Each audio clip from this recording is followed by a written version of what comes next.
We'll call this meeting to order. This is the regular meeting of the City of Callaway Board of Commissioners. It is Tuesday, July 14th, 2026. It's 6 p.m. If y'all will please stand with me, Commissioner Birdsell will give the invocation. Commissioner Griggs, please lead us in the pledge. Thank you, God, so much for the opportunity for us to meet tonight and discuss the business of our city. Pray, God, that you would give us sound mind, sound judgment. I thank you, God, for all the blessings you've given us in this state and in this city throughout all the many years. Continue to bless us and watch over us. In Jesus' name, amen. Amen.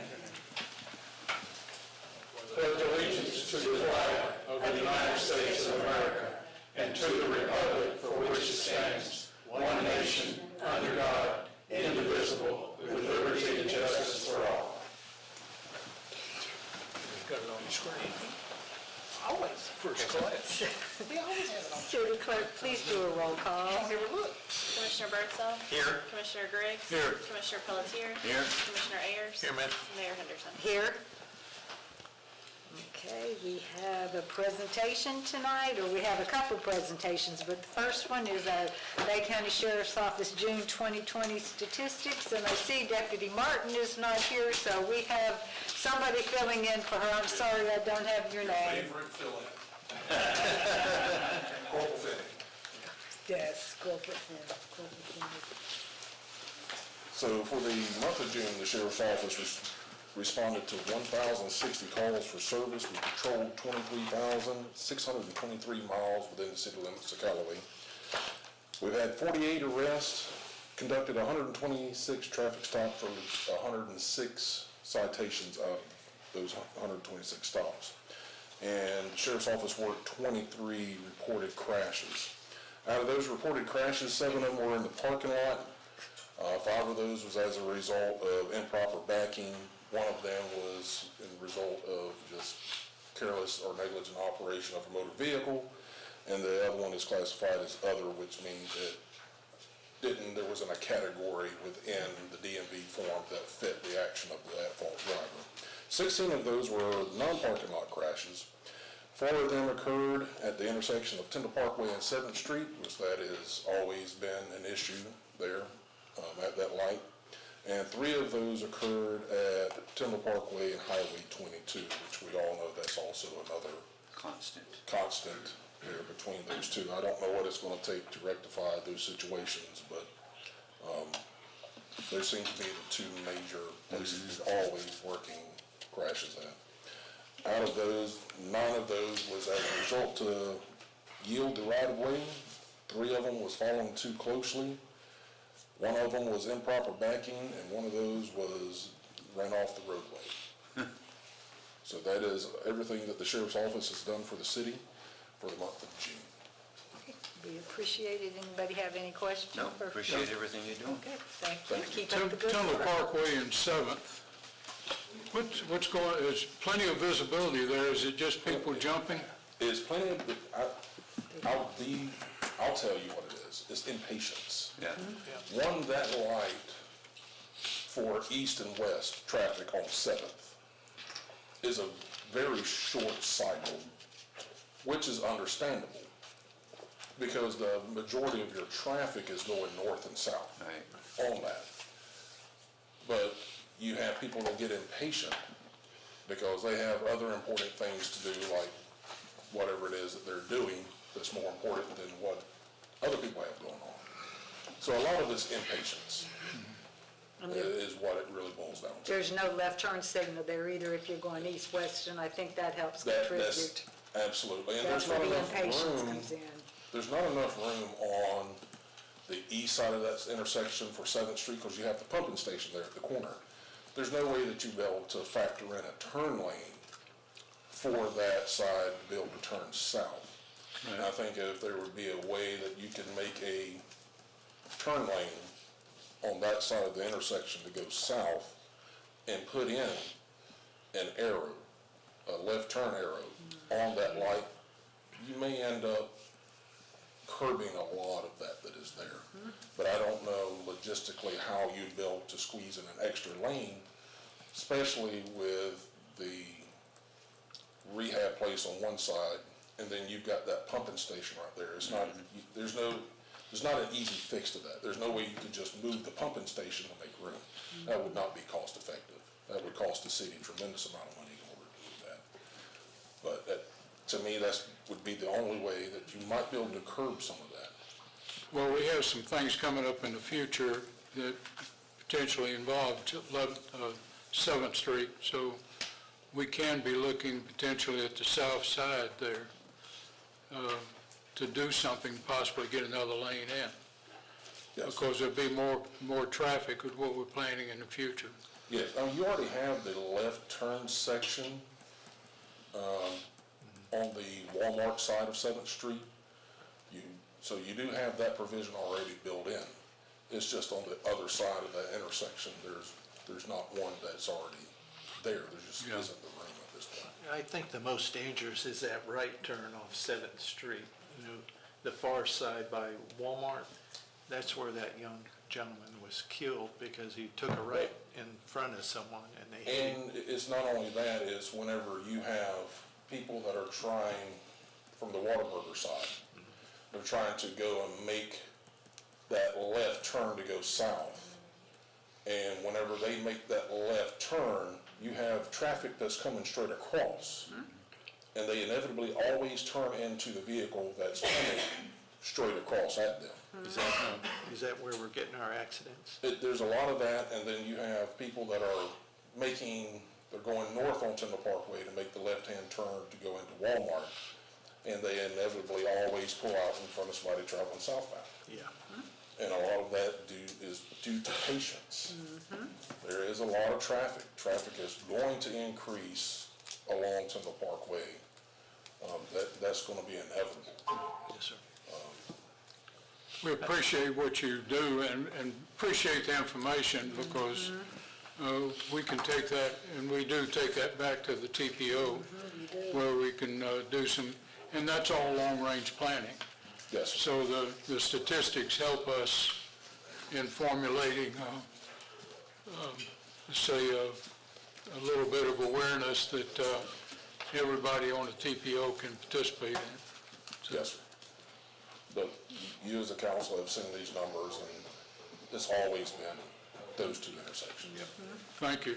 Yes, sir. Thank you. You know, our second presentation, the Youth Alliance Matters Foundation, they canceled, so we'll not have that presentation tonight, but we do have presentation for Yard of the Month. The gentleman who received that is not able to be with us, but it is Mr. Michael Noyes. I guess, I don't know how you pronounce it, N-O-Y-E-S, at 201 South Charlene, received the Yard of the Month award for this month, and he is going to pick it up tomorrow, is what I was told. So thank you to Mr. Noyes for keeping his yard looking pretty. Okay, we go on to mayor's instructions. Do we have any additions or deletions to the agenda? We want to add 7 more items. Do we have a vote on that? Hey, just so you know, we took 4 off. We did our bit to shorten it. I object. Okay, so we have no additions or deletions. As far as public participation rules, I think most of you know, but just kind of real quick review. Audience member can speak on any of our items or all of our items if you so choose. When we call for public participation, just indicate you want to speak. Once you're recognized, come up to the podium. You can state your name and address for the record if you so choose. Then your 3 minutes will begin, so you have 3 minutes to speak on that item. Then if you want to speak on every other item, the process is the same. If there's something you wanted to speak about that is not an agenda item, at the end of the meeting, we have public participation for non-agenda, so the process is the same. Just when you're recognized, come up to the podium, and then you will have your 3 minutes to speak about non-agenda items. So we will go on and get started. We'll go to our first item, approval of minutes. We've got the minutes of the June 23rd, 2026 regular meeting. Did anybody have any comments, changes to those minutes? And if not, I would entertain a motion. Motion to approve minutes? Second. Okay, we've got a motion and a second. So if there's no further discussion, all in favor say aye. Aye. Any opposed? Okay, motion carries. And we will go on to our next item, ordinance number 1145, small-scale comp plan amendment, 6122 Harvey Street. Okay, this is the first reading of ordinance number 1145, an ordinance amending the comprehensive plan of the city of Callaway, acting upon the application of deed Shakat, designating for high-density residential future land use a certain parcel of land lying within the city of Callaway, Florida, consisting of approximately 0.344 more or less acres. Said parcel is located at 6122 Harvey Street, Callaway, Florida, parcel ID 06062040000, as more particularly described in the body of the ordinance, amending the city's future land use map for high-density residential designation for the parcel, repealing ordinances or parts of ordinances in conflict herewith, and providing that this ordinance shall take effect as provided by law. Okay, city manager. Mr. Fries? Good evening. So this property is on the corner of Harvey and North Kimball Avenue. Mr. S., the applicant, came to me and was requesting an additional multifamily unit, which is possible, and then he mentioned the fact that it was a modular or a prefabbed building of some kind, and I told him, well, we're gonna have to get it rezoned and change the future land use map. And as you're aware, first item, changing the future land use map, second, rezoning, two separate items, but kind of go hand in hand. Mr. S. is here tonight with us, looking to change the future land use map designation from low-density residential to high-density residential. It's not a very large parcel, so changing the density requires the future land use map change as well. If you have any questions, myself and Mr. S. will do our best to answer them for you. Anybody have questions? I don't have any questions. I've already been down there and looked at it. Anyone have questions? No question. No? Well, we did, if I recall on this, it was zoned residential M, and we went ahead and went to the medium density at that time. And this was, what, 2 or 3 years ago that we did this, if I recall? Not this parcel. Not that This parcel. ordinance. No, there's one down the road just a little ways that With was pond? changed from, I'm not sure what it was, but it did get a designation of multifamily high density. Right. This was several years ago, about 4 or so. This is out on the corner.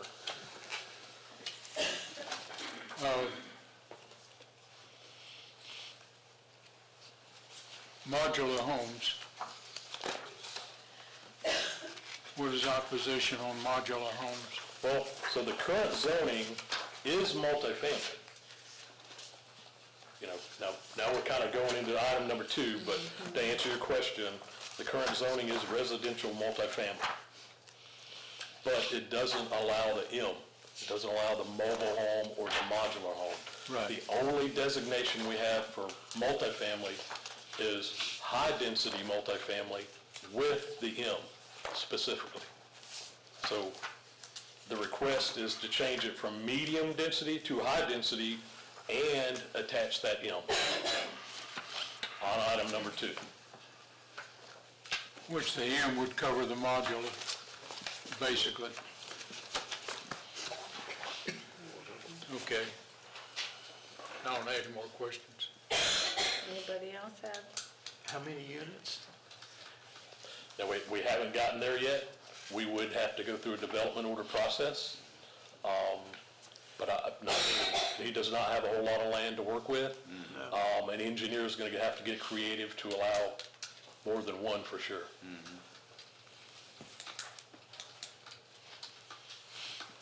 Anyone else? And there's already a home on the property, it looks like, from the map?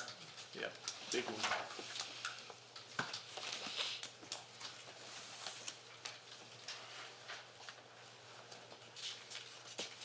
Nobody else has anything? Would anybody in the audience like to comment? Yes, ma'am.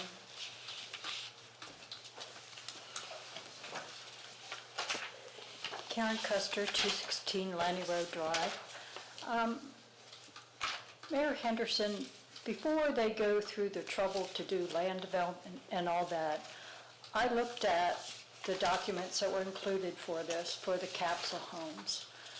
And the company that would be providing the capsule homes is this MSPprefab.com. So I looked on their website, and this company is in Shenzhen, China. And Florida law, it heavily restricts doing business with Chinese-owned companies. It restricts dealings with foreign principals and company based in foreign countries of concern. And so I think I'm definitely concerned about considering bringing all this product manufactured in China here to Florida. There are also building codes that it needs to meet. And when I look through the documentation, it doesn't say anything about meeting Florida building codes. One is modular buildings must comply with wind speed and flood hazard requirements. That's 102.7, number 3.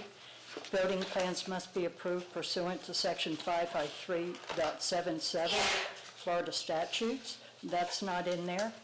Modular inspectors performing in-plan inspections have to be licensed in accordance with Florida statute. That's not in the documents. And also applicable code for manufactured buildings is Florida Building Code 105.3.7.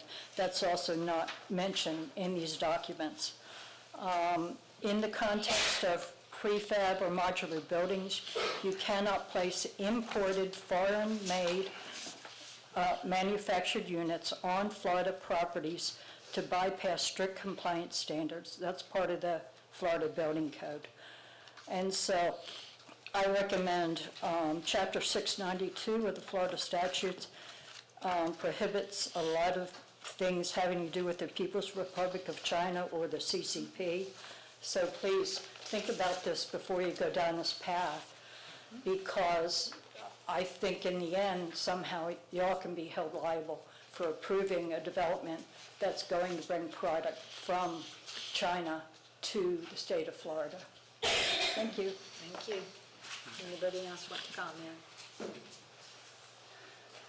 Remember, we're not being asked to approve any development. This is a This is land just- use change. So there's probably way too much information. Yeah. Well, I'm glad you said that, because that's what I was going to say. This is not even a development order, so whatever she said has zero to do with this agenda item. But at any rate, this is not doing business with a Chinese company, is it? This is doing business with the property owner, and he's getting materials maybe from somewhere else, which I think that's common for a lot of things, just in general, just in living. We get a lot of things from other countries. That's why we have all these ports on either side of the United States. Also, I don't think that's a good fit, though, just in general. I don't think it's a good fit for that location.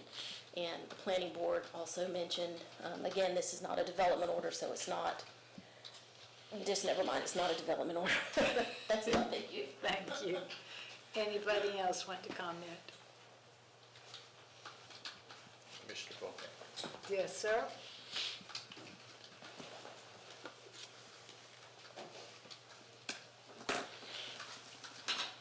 I have to pull my papers out.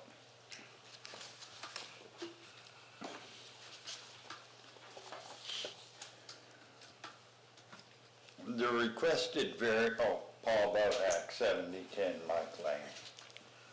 The requested variance for small-scale comprehensive plan amendment 6122 Harvey Street came before the planning board on May 19, 2026. It failed on the tie vote. The subsequent request for rezoning of 6122 Harvey Street was also discussed at the same planning board meeting. The rezoning request failed on a unanimous vote. The LDR references mobile homes, not modular homes, and has specific space requirements for both single-sided mobile homes as well as mobile home parks. Neither the individual dimensions referenced in the brochure regarding the mobile structures, nor the space available in the rezoning request comply with the LDR's current requirements for mobile homes. While the idea of modular homes in this time of high costs associated with both home ownership and high rent payments is appealing, an LDR revision is needed, as well as a different site selection to accommodate modular homes. Thank you. Thank you. Yes, sir?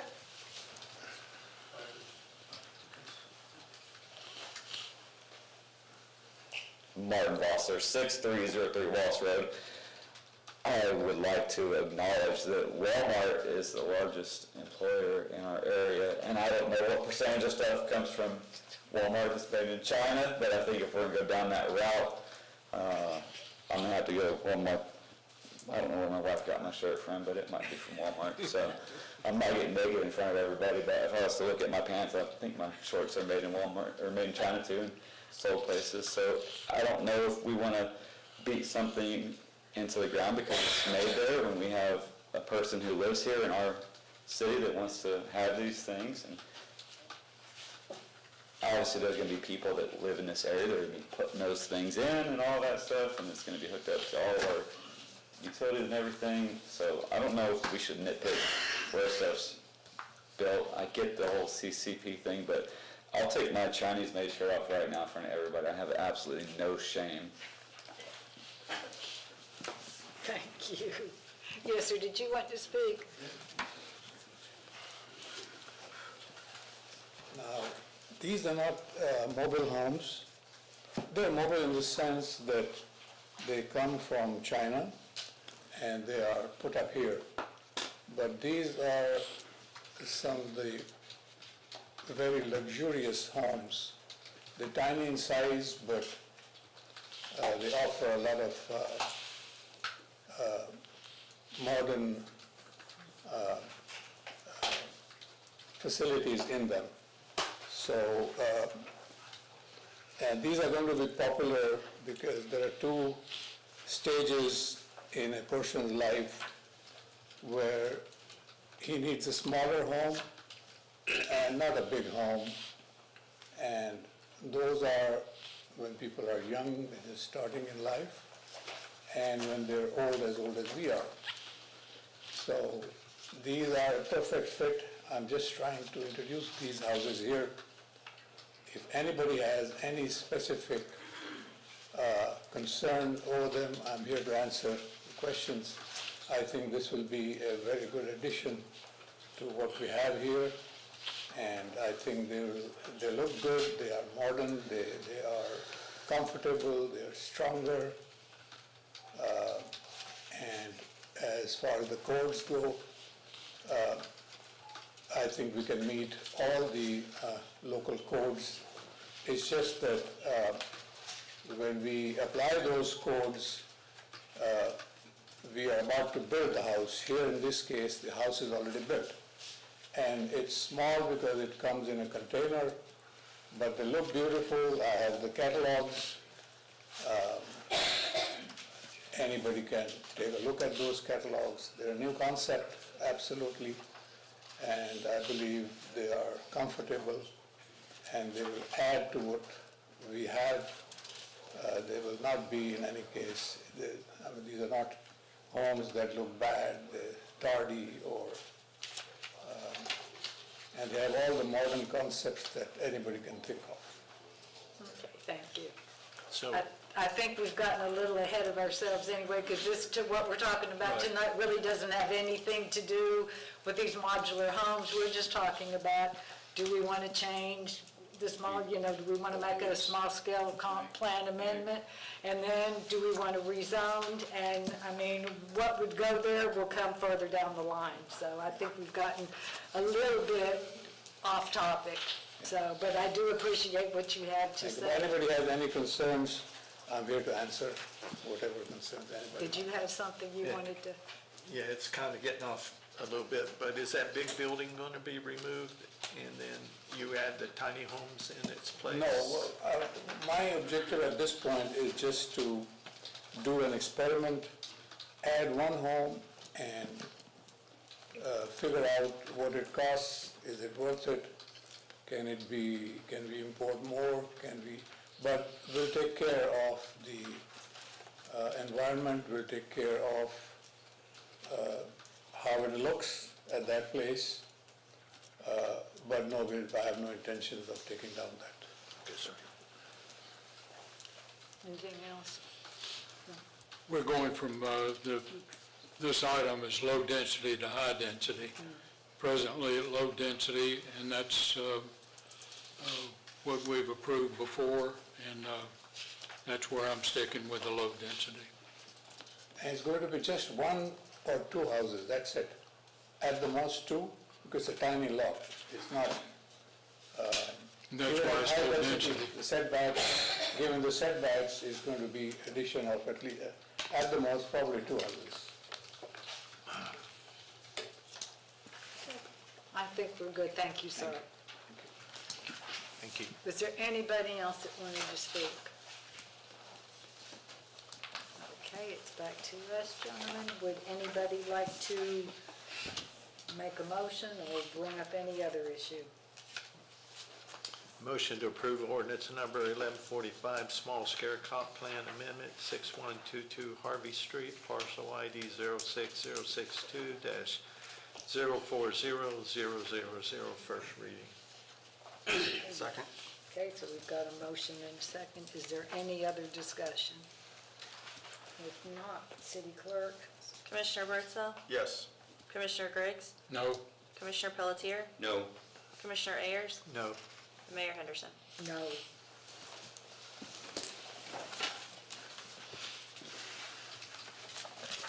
Okay, so we can go on to item 2, which is the rezoning of the same parcel. Well, it was would wrong. It would fail, I mean, and Bill, just correct me if I'm wrong on this zoning request, unless we went from low to high, it would not meet the consistency test. We can't change the zoning without changing the future land use map. Yeah, and this, So item 2 is with So item 2 is, I mean, you can, but.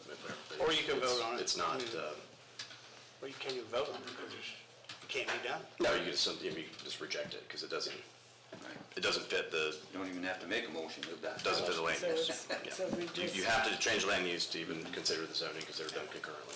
We just move on. so we just move on. Right. So nothing on item 2, so we go to item 3, which is ordinance number 1147, camping restrictions, first reading. Let the city attorney do his part, and I know, get through all those pages. Okay, this is first reading of ordinance number 1147, an ordinance of the City of Callaway, Florida, amending Article 1, Section 10-12 of the city's Code of Ordinances, repealing all ordinances or parts of ordinances in conflict, providing for severability, scrivener's errors, liberal interpretation, modifications, codification, and providing for an effective date. And this is what, if you remember, maybe about a year ago, we took a stab at this, and I think the sheriff's office didn't like it at the time, so we did another stab. Eddie sent it to the sheriff's office, they were okay with it, and see where it goes. Bonnie was very involved in this as well. Yeah. First off, I want everybody to know, we're not trying to restrict people from camping in their backyards with their children. That is not what this is about. What this is about is people saying, giving permission to people to camp and live in their backyard. And we have some issues like this. And we can't touch them right now, and it just becomes, you end up with kind of a homeless camp in the back of somebody's house, and they're allowing it to happen. And so while it may look a little restrictive, we're trying to do the best that we can so that if somebody has their children down, or if somebody has a family member down and they want to stay in their backyard or camp in their backyard, that's fine. We're not looking to go out. This is where we have blatant misuse of the law, and that we're trying to prevent some of these blight issues that are happening. So know that we're not sending the sheriff out to go look at every tent in every backyard and go in there and try to throw kids, tell them they can't camp in their backyard, which was brought up at the last meeting. That is not what this is about. This is just about, we've got to get some sort of restrictions in place to stop these permanent encampments that are happening in our city. Yeah, and we have like 5 days every 6 months, and you gotta break it down, so no kids are gonna be 5 days in the backyard. And we're not, and the sheriff's not gonna be tracking that. I mean, that's why I said this is, you can look at it in terms of it's almost like an unenforceable ordinance, or the sheriff's office is gonna have to be tracking every time they see a tent in somebody's backyard. That's not it. 9 times out of 10, you see a tent in somebody's backyard, if you can see the tent. It's just a tent in somebody's backyard. And that's not what this is about, and I want to make sure everybody understands it. We need some regulation to prevent the permanent encampments that are going on in the backyards. We're open to modify any of this language. If y'all want to extend some of the dates and times, that's perfectly fine, because we're going after the people that are permanently doing this, and we do have some. And they're not using tents, they're doing lean-tos and They're tarps and literally using pallets, and lean-tos that's why we and tarps tarps language and in there. everything else. you And know. so we're If there's a trying to- tent, that's fine. You know, I want everybody to understand, we're not here to over-regulate by any means. That is not what this is about. This is just about putting some sort of regulation in so that we can stop these permanent encampments. So this time, this is gonna pass the legal test?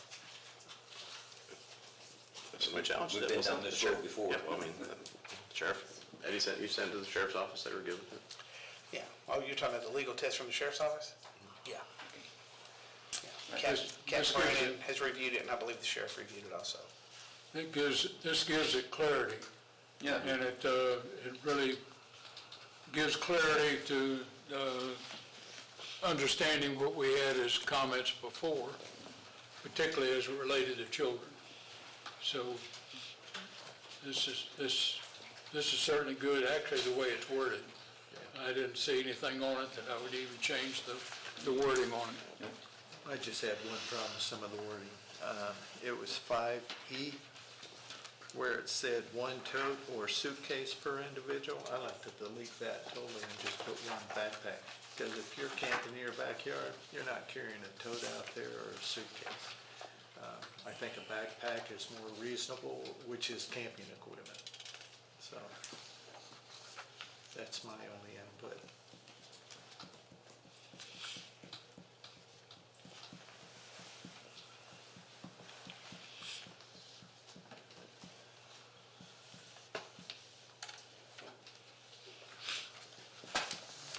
Do we want to change that or leave it as You know, is? but like Is a tote. tote or backpack, because I mean, yeah, a tote bag could be a small canvas bag too. Yeah, that's what I I mean, I get you with the Yeah, the tote suitcase, is a but big piece of plastic. It could be as big as they want. They Oh, sell like a tote huge bag is ones like at a- Walmart. like a gym bag is a tote bag. Okay. Yeah. But if Well, you now you're just talking say, about the sheriff's office going into somebody's backyard going, let me see your totes. Yeah. It's just not gonna happen. well, all of this is the same way. Yeah. You know, and we need something in here, but when you say tote, that means one of those plastic tubs that you put stuff in, to me. And then a suitcase is a suitcase, so. because a suitcase kind of I think a relates tote's a to gym the bag. tub. So you can just clarify it, and just put Do we wanna backpack. put bag in it? Well, You wanna put the word I like bag? tote. I still think tote works, because Yeah, tote works. when we It make could be a gym camping, bag. even if it is a big one, Yeah. you and the kids want to go and camp for the night, maybe you keep all your camping gear in a That's plastic true, in a tote. plastic tote. Can we get rid of the suitcase? The kids bring all their toys. Yeah, you don't put it in a suitcase. I have a 7-year-old, she does. Yeah. She wants the biggest suitcase. That's it. She thinks she's gone I someplace, can she's see got that her can get suitcase. abused, and we're trying to limit the abuse. But we limit it by saying 5 days every 6 months. Right, yeah, and you're only bringing 1. One tote or suitcase per individual. So, All right. I didn't interpret that as being an issue. me neither. I'm just trying to get it a little more restrictive so they can't abuse that. You know, Because when you go from site to site, you carry a tote or a suitcase. I'd say, So being as versus, you're the one on the commission who has young kids that might want to camp in the backyard, I'll kind of defer to what you think. Yeah, when we camp with the family, I bring way more stuff than you absolutely need for a two-day thing. Amen. I don't want to, but they do. I've hit every state park in Florida with our 4 children, and very honestly, one of our items when we went was a big blue suitcase. You know, it had various camping items in it, you know. It's just easier to carry, nice handle, et cetera. I do understand your point. I just think we put enough other restrictions that that one is an unnecessary restriction. And I've only made my comment because it, you know, that's my reason for not interpreting anything other than what I did when I saw the word suitcase. So, Anything else up here? Nope. Anybody in the audience want to comment? Yes, ma'am?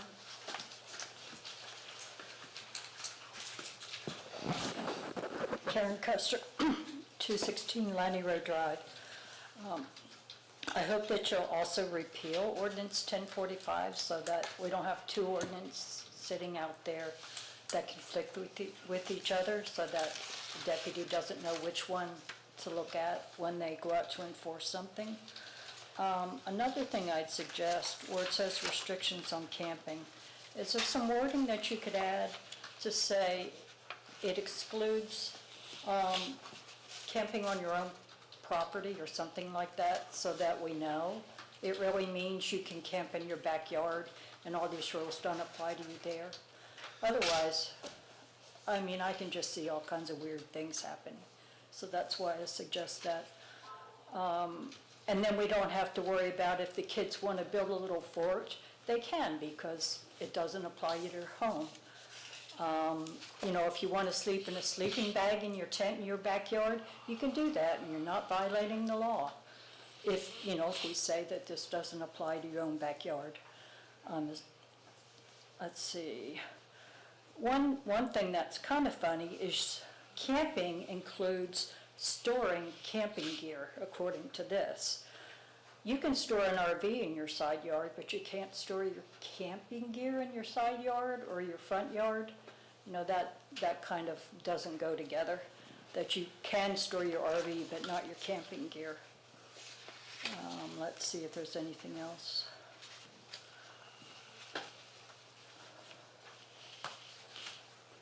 I thought, well, maybe the owner of the house is letting you use their toilet facilities, so you don't need to say you have to bring your own. That was another thought. But another thing you could consider, if you're gonna limit the amount of stuff they bring, can you make it like, I don't know, 5 square feet or something, instead of just saying it can only be a bag, but it has to be a little bag or something like that. And I do have to say, there have been a couple of people who are commissioners that have been to some meetings of really conservative people, and I'm surprised to see a lot of this feels like overreach to me, so I'm really kind of surprised if you would vote to pass something that says you can only bring 1 suitcase or tote, you have to bring a toilet. This is getting to be a little bit, or maybe very much, into violating your personal rights. So anyway, thank you. Thank you, Ms. Custer. Yes, sir. Well, here, let this gentleman, and then you'll be next, Mr. Bostic. Yes, ma'am, I've got a neighbor. I need you to get to the microphone, please. My name's Pete Toole. I live at 6311 Lois. I got a neighbor next door. He ain't had no water for over a year, no lights. He's throwing all his household trash out in the front yard. I called everybody. They said there ain't nothing they could do about it. But I mean, he got a dump truck load of trash outside the roof. He got 5 or 6 homeless people living with him. got 5 or 6 pool dogs eat up with mange and fleas. And I asked him about trash, he like, I ain't worried about it. I like, yeah, but it calls and blowflies and mosquitoes, everything else, how about cleaning her up? He's like, I ain't doing nothing. He's like, they can't make me do it, so. I called health department, code enforcement, sheriff's department, they said ain't nothing you could do about it. I got pictures of it. What's the address? 6319 Lois. They done tore all the water pipes and electric up from under her house, went and sold it for junk. He's looking at that. Yeah, it's a mess. Callaway? Yeah. Yeah, I got pictures of it on my phone. We'll definitely go back and take a look. Yeah, Yes. it's bad. We have a place on Boat Race also. That's what you're dealing with. Ain't just, now he even letting the neighbors come up, dump their trash out there. Did you want to see this? Like, man, you can't do He's that. got the, No, I would think that that's in Callaway, code enforcement would see yeah, that. I don't, That make no sense to me. Yeah, I went down and talked code enforcement, they said they can't do anything about it. I don't know what to do about it, can I see? but now they letting that's- anybody dump their No, trash out there. that doesn't make that's one thing. sense. That doesn't make That any makes no sense. sense to me at all. None. No. First of all, I think one of us would have seen it, Yeah, well, since we drive the city. Yeah, city, they passing there every day, they don't say nothing about it. I didn't see a picture. yeah, would you show the city manager, please, show him the picture? Gentlemen, wait.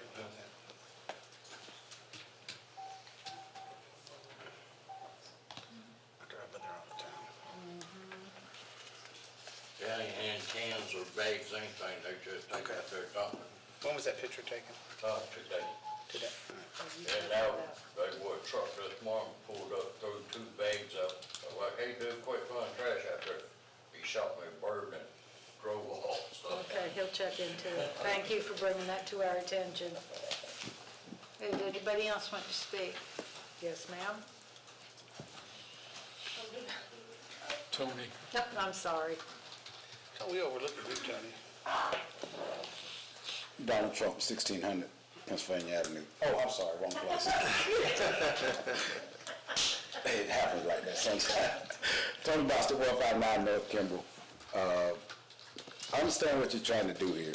And for those that don't have any idea of how bad this can get, how quick, all you need to do is go back to Panama City about 15 years ago. They had a guy named the Engineer. He engineered homeless camps. Started off in backyards. He tapped into the city's water, Gulf Powers Electric, and he just created chaos. And he went from spot to spot in Bay County. Finally, the sheriff at the time put him on a bus with a one-way ticket to Texas. That's how they got rid of it. They couldn't legislate it out of it. They couldn't put him in jail enough. But he'd go from one homeless camp to another homeless camp, and he did this. And it all started in a guy's backyard that gave him permission to be there for a weekend. And so I understand what you're trying to do, and I support it. The only thing that I would say is, like in paragraph C, it says camping shall occur for no longer than 5 days within a 6-month period. I think you could do what you're trying to do, and say, for instance, like Commissioner Birdsell here talking about his daughter, his 7-year-old daughter. If you go anywhere with a 7-year-old, you know what kind of baggage that they come up with. They got all kind of things that they don't need, but you're going to carry to keep them from crying. And some people during the summer, you know, some of the grandkids come in. So I would say 2 or 3 days per month versus 5 days in a 6-month period. Maybe you have to come back and revisit that at a later date.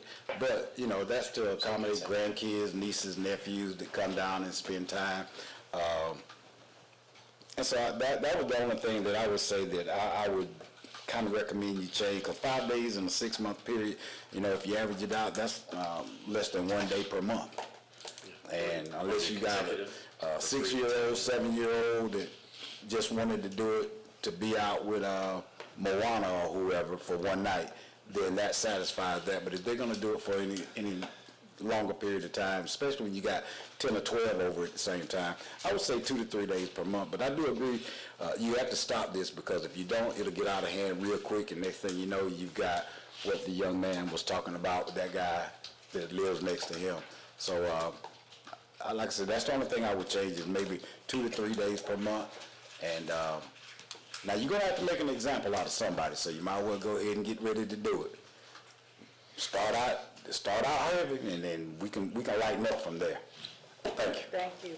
Did you have a suggestion? If you want to do consecutive days. I would mean, say if 3 there's- consecutive days in a month.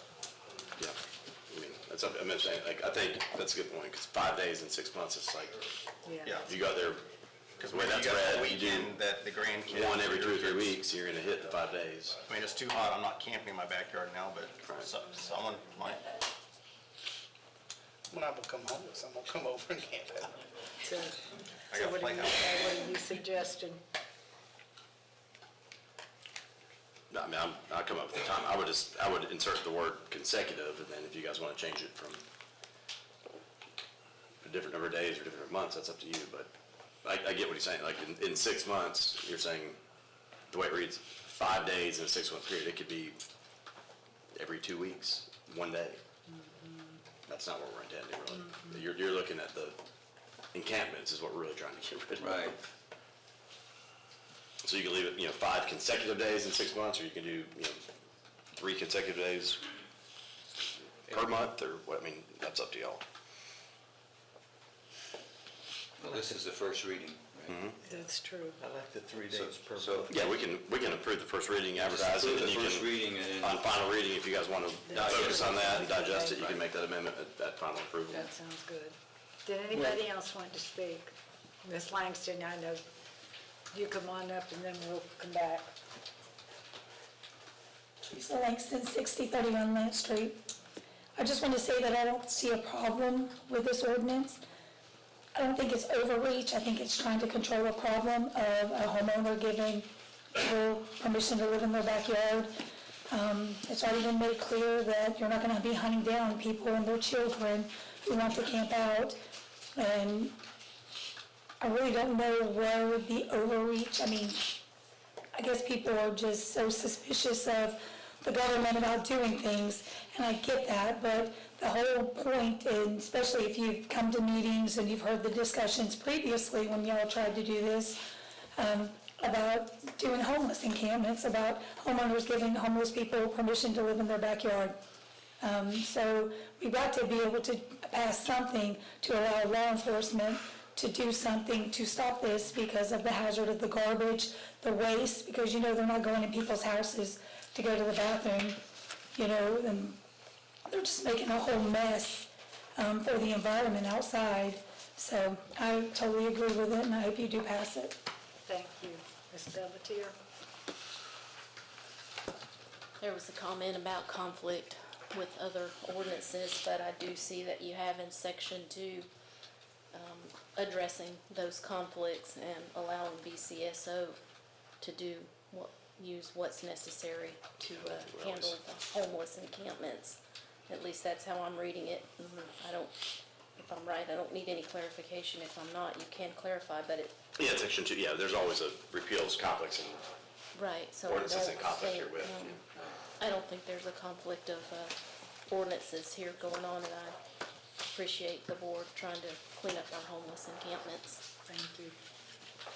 Anybody else? Yes, sir?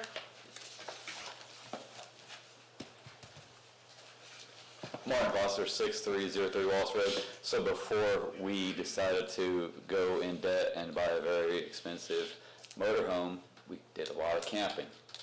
And where I would go camping was out in the boonies, in the primitive campsites on Ecofina.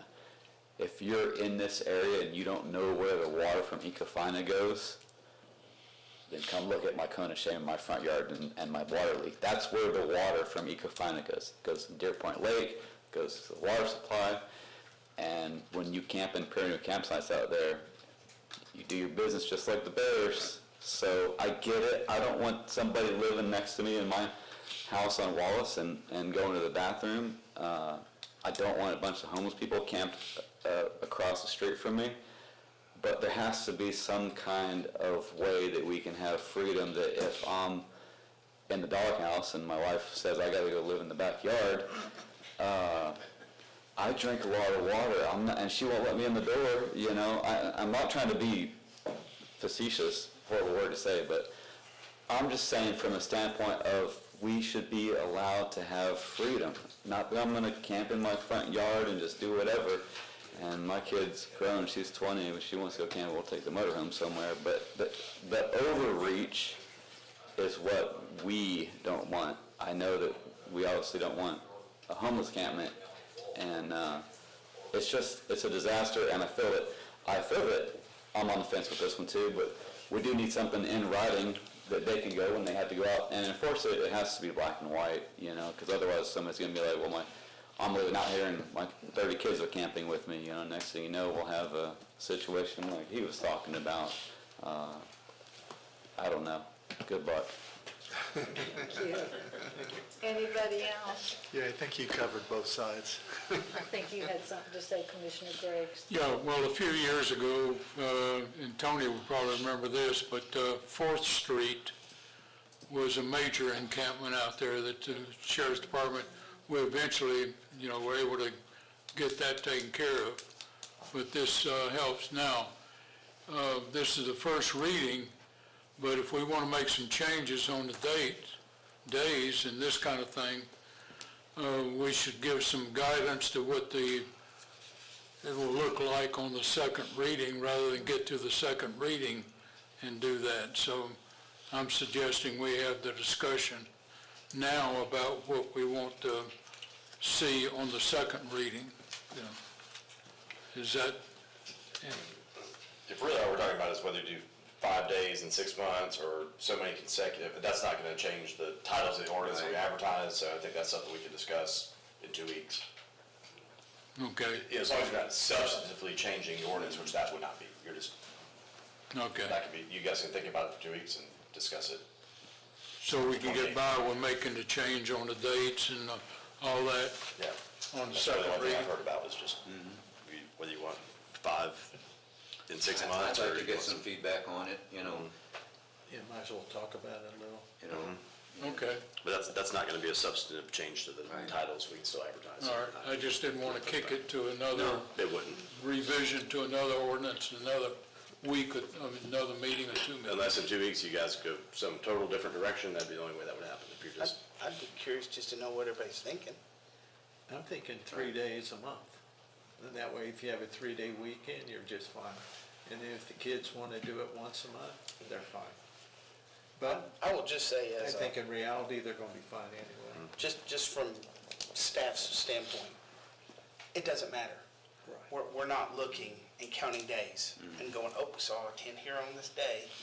And, you know, we don't care. If you're in your backyard and it's nice and clean and your kids are camping back there, nobody's going to walk up and knock on your door. It's easy to see the blatant disregard for the camping in the backyard. That's what we're after. Right. Job to change the days all you want. We'll do the best we can, but like I said, you know, whether you do consecutive here, it's not like in 3 weeks if somebody's back out camping again and their kids are out there having a good time or whatever, we're gonna be like, wait, wasn't that there 2 weeks ago? It's, you know. And you're going to be able to tell if it's an encampment or not. We will be able to tell Yeah. easily.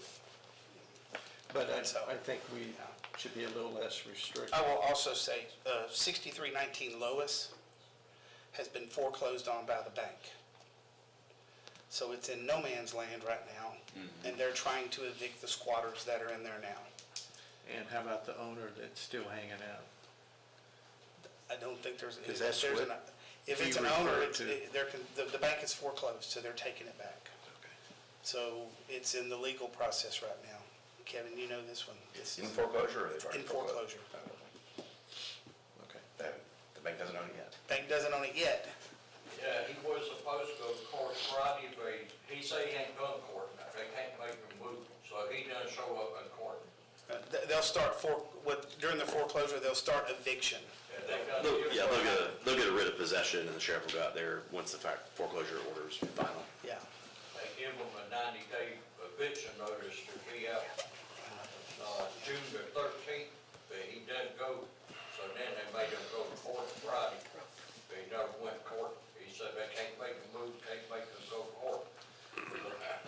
sheriff can. Yeah, they eventually will, the sheriff will eventually get him off of there. So we, you know, as, We can do an abatement on that, couldn't we?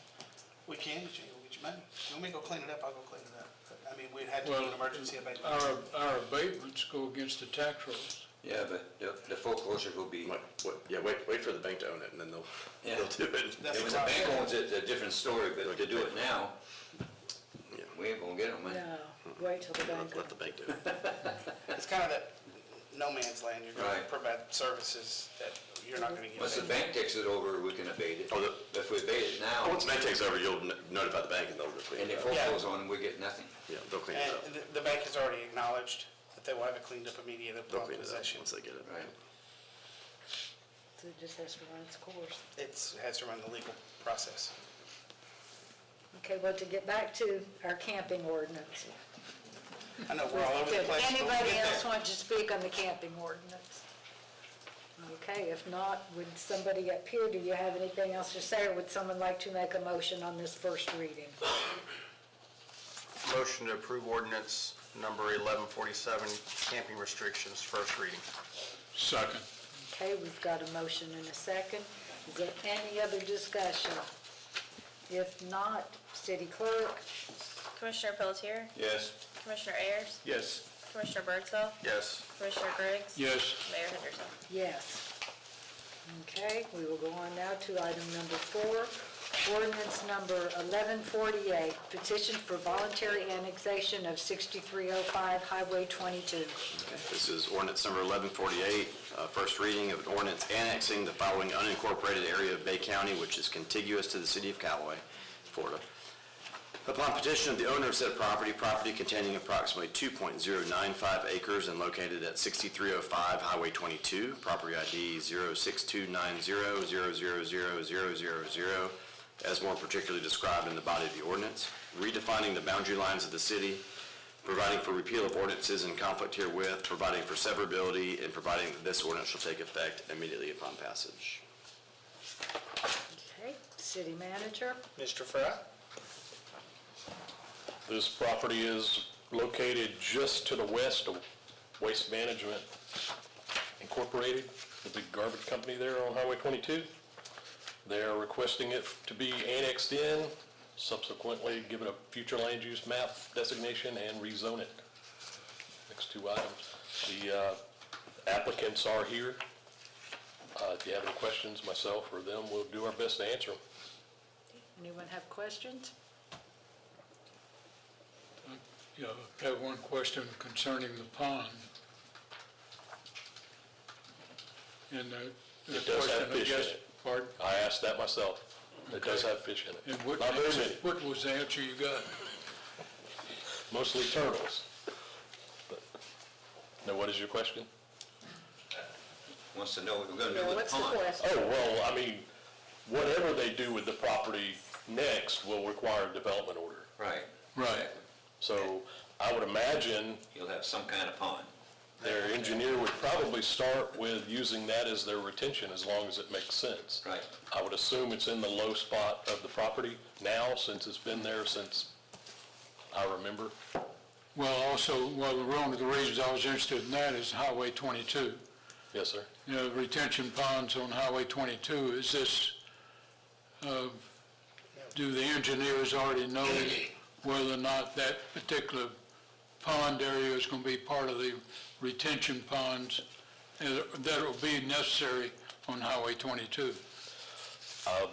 Those ponds are on private property, so I'm sure they were not equated into the expansion of Highway 22 at all. They're not. No. They're not? No, sir. Because there'd be properties that actually be purchased with the, Yeah, those Highway properties 22. were downhill from this property, closer to the natural waterway, right there by Neju Kennel. okay. Forget my question then. Okay, you good? I'm good. Commissioner, what does that have to do with annexation? Do you want it in the city or not? Well, this is, once again, this is a multi-part piece of property, so, Did anybody else have any questions? No, ma'am. Okay. Thank you. Did anybody in the audience want to comment on the annexation? Not seeing anybody. Would someone like to make a motion? Motion to approve ordinance number 1148, petition for voluntary annexation of 6305 Highway 22, parcel IDs 06290-000-000, first reading. Second. Okay, we've got a motion and a second. Is there any further discussion? If not, Ms. City Clerk? Commissioner Ayers, Yes, ma'am. Commissioner Birdsall, Yes. Commissioner Griggs, Yes. Commissioner Pelletier, Yes. and Mayor Henderson. Yes. Okay, we'll go on to item number 5, ordinance number 1149, small-scale comp plan amendment, 6305 Highway 22. Okay, so along with the annexation ordinance, we'll have first reading of ordinance number 1149 relating to the same parcel, an ordinance amending the comprehensive plan of the City of Callaway, acting upon the application of North Bay Property Management LLC, designating for commercial future land use a certain parcel of land lying within the City of Callaway, Florida, consisting of approximately 2.095 more or less acres. Said parcel is located at 6305 Highway 22, Callaway, Florida, parcel ID 06290000000, as more particularly described in the body of the ordinance, amending the city's future land use map for commercial designation for the parcel, repealing ordinances or parts of ordinances in conflict herewith, and providing that this ordinance shall take effect as provided by law. City Manager? Mr. Fry? So this will give it a future land use map designation, changing it from Bay County residential to the City of Callaway commercial, which is where it belongs, on Highway 22. Anybody have any question? No. Anybody in the audience have any comment? Not seeing anybody, we just need a motion. Motion to approve ordinance number 1149, small-scale comp plan amendment, 6305 Highway 22, parcel ID 06290000000, first reading. Second. I'm glad you're reading the numbers. Yes, sir. Okay, we've got a motion and a second. Any other discussion? If not, Commissioner Birdsall, Yes. Commissioner Griggs, Yes. Commissioner Pelletier, Yes. Commissioner Ayers, Yes. Mayor Henderson. yes. Okay, we're on a roll. Item number 6, ordinance number 1150, rezoning of property located at 6305 Highway 22. Okay, this is ordinance number 1150, an ordinance rezoning from Bay County R2 duplex manufactured housing to City of Callaway highway commercial, a certain parcel of land lying within the City of Callaway, Florida, consisting of approximately 2.095 more or less acres. Said parcel is located at 6305 Highway 22, Callaway, Florida, parcel ID 06290000000, all as more particularly described in the body of the ordinance, repealing all ordinances or parts of ordinances in conflict herewith, and providing this ordinance shall take effect immediately upon passage. City Manager? Mr. Fry? Yeah, as Kevin mentioned, we're removing that R2 duplexes and manufactured homes allowed Bay County designation to the City of Callaway highway commercial. On Highway 22, where it belongs. Anybody have any question regarding the rezoning? Did anybody in the audience want to speak on the rezoning? Mr. Bohack?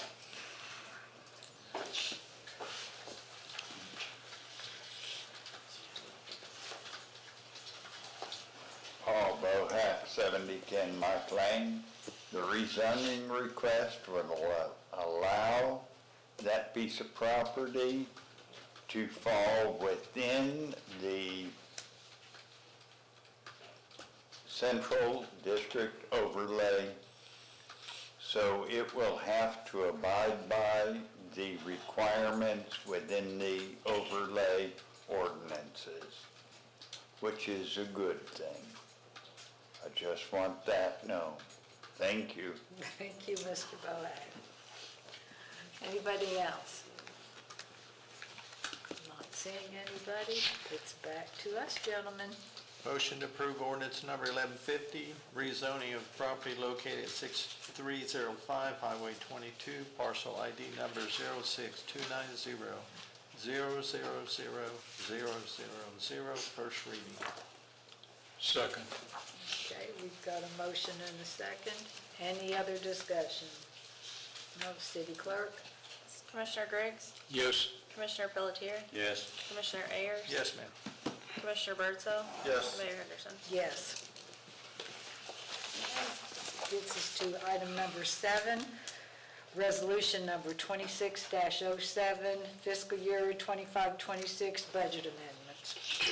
Okay, resolution number 26-07, a resolution of the City of Callaway, Bay County, Florida, well, it should be amending, not adopting, amending the final budget for fiscal year 2025-26 and providing for an effective date. City manager? Well, thanks to our new finance director, we're catching up on all the projects that we've already approved. These are just budget amendments in our current budget to reflect items that we've already passed. Anybody have any question about any of them? No. Okay. Anybody in the audience have any comment on these budget amendments? As he said, they're things we talked about at previous meetings. This is just cleaning everything up. So if nobody has any comment, we could use a motion. Motion to approve resolution number 26-07 for the fiscal year 2025-26 budget amendment. Second. Okay, we've got a motion and a second. Is there any other comment? If not, city clerk? Commissioner Pelletier? Yes.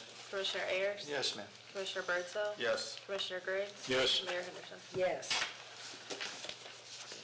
Okay, that brings us to the budget hearing, setting of workshops and hearing dates. So, city manager, Ashley?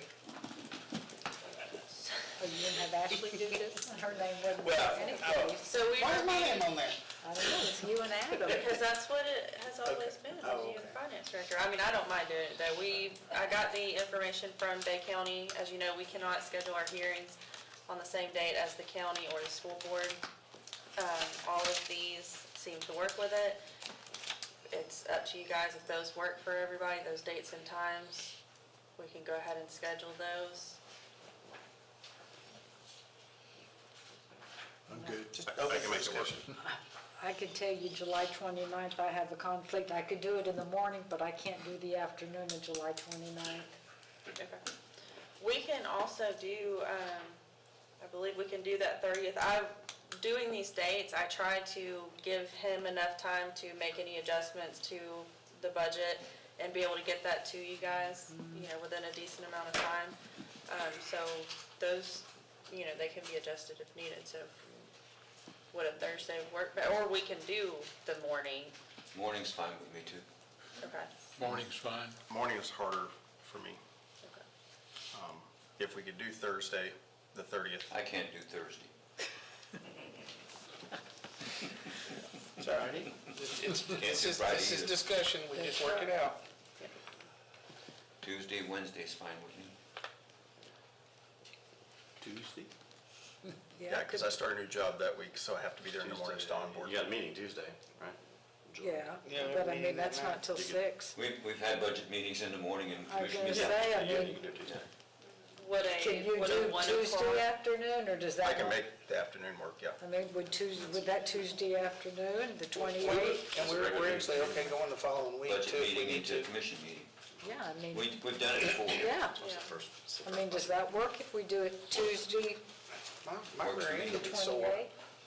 Yeah, You want to start later so it can run into the regular?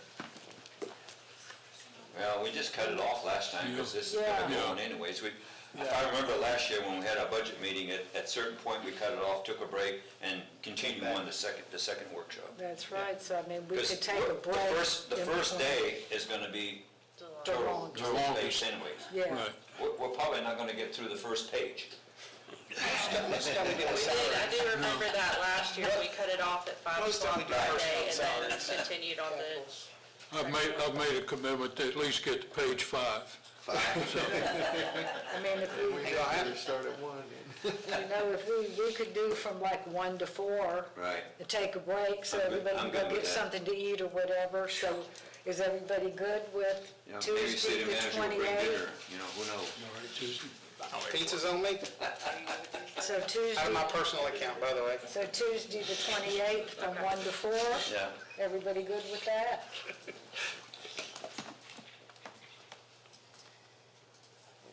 Yep, And then come back at 6 for the commission meeting. right. What day is that? 25th? Tuesday, instead of Wednesday the 29th, Tuesday the 28th. Yep, Hey, we just get it all over in one day. yeah. That's what we did last year. It was a long day, long Okay. afternoons, but Yeah, okay, how I'll about, keep that meeting light. the first day is always the worst day to start off with. I'll keep that meeting how light. about Wednesday the 12th? Is everybody good with Wednesday the 12th I'm at okay. 1? Yep. Yes. Fine. Yeah, that's pretty far out. Okay, so I think we're all good with that. Yeah, Wednesday the 26th. That's we have August, yeah, yeah. Yep, so we're good. July 28th, August 12th. August 26th, we have an issue because we've got That's TPO. TPO, so Yeah. that's not good. So, Put it on the that- 25th again. Well, yeah, that depends on how long the meeting is, but we got to be out of that meeting because we got a 3:30. 3:30 TPO yeah, meeting. Right. yeah, and I hate That's not gonna that. work. No, You know, that day's not gonna work. so, What about the 25th before the commission meeting again? Well, that's our last budget workshop, and Most of the time, we don't even have it. most of the time, we don't have it. yeah, I mean, we could go ahead and say Tuesday afternoon at 1, and if we don't need it, Right. then we don't need it. Last year, we didn't need the third day. So the 25th, Yeah. so Tuesday the 25th at 1. Are we good on schedule for that? I'm talking about with the other, the county and school and all that. That's not till Yes, the, that's that's those here. are those are Yeah. the September Those are the days. September These are just ones. workshops. Yeah, We're- workshops don't The only one matter. you need to worry about is September. Yeah. You know, is everybody good with the September dates? Hands are tied, Yeah. absolutely. Well, we don't have a choice in September. No, well, and I mean, those are at 5 o'clock. Yeah. So it sounds like we've got it set. So July 28th, August 12th, August 25th, and then September 3rd and September 17th, we're all good? Yeah. Yes, ma'am. Well, that was not so hard. Yeah. And we don't need to vote on that. Nope. Nope. We just had to get it set, so, okay. Yes, did anybody in the audience want to comment on the budget, the dates for our budget meetings? Not a whole lot to talk about. Not a lot of people attend that. No. Well, if No nobody do wants, attend or here. Yeah. yeah, if nobody wants to comment on that, we will go on to Are you item okay? number. Are you there? Are you fine with that? We need a table, maybe cater, food and drink. Moving on to number 9. This is the one that will require a little more discussion. So item number 9, certification of maximum ad valorem tax millage rate fiscal year 26-27.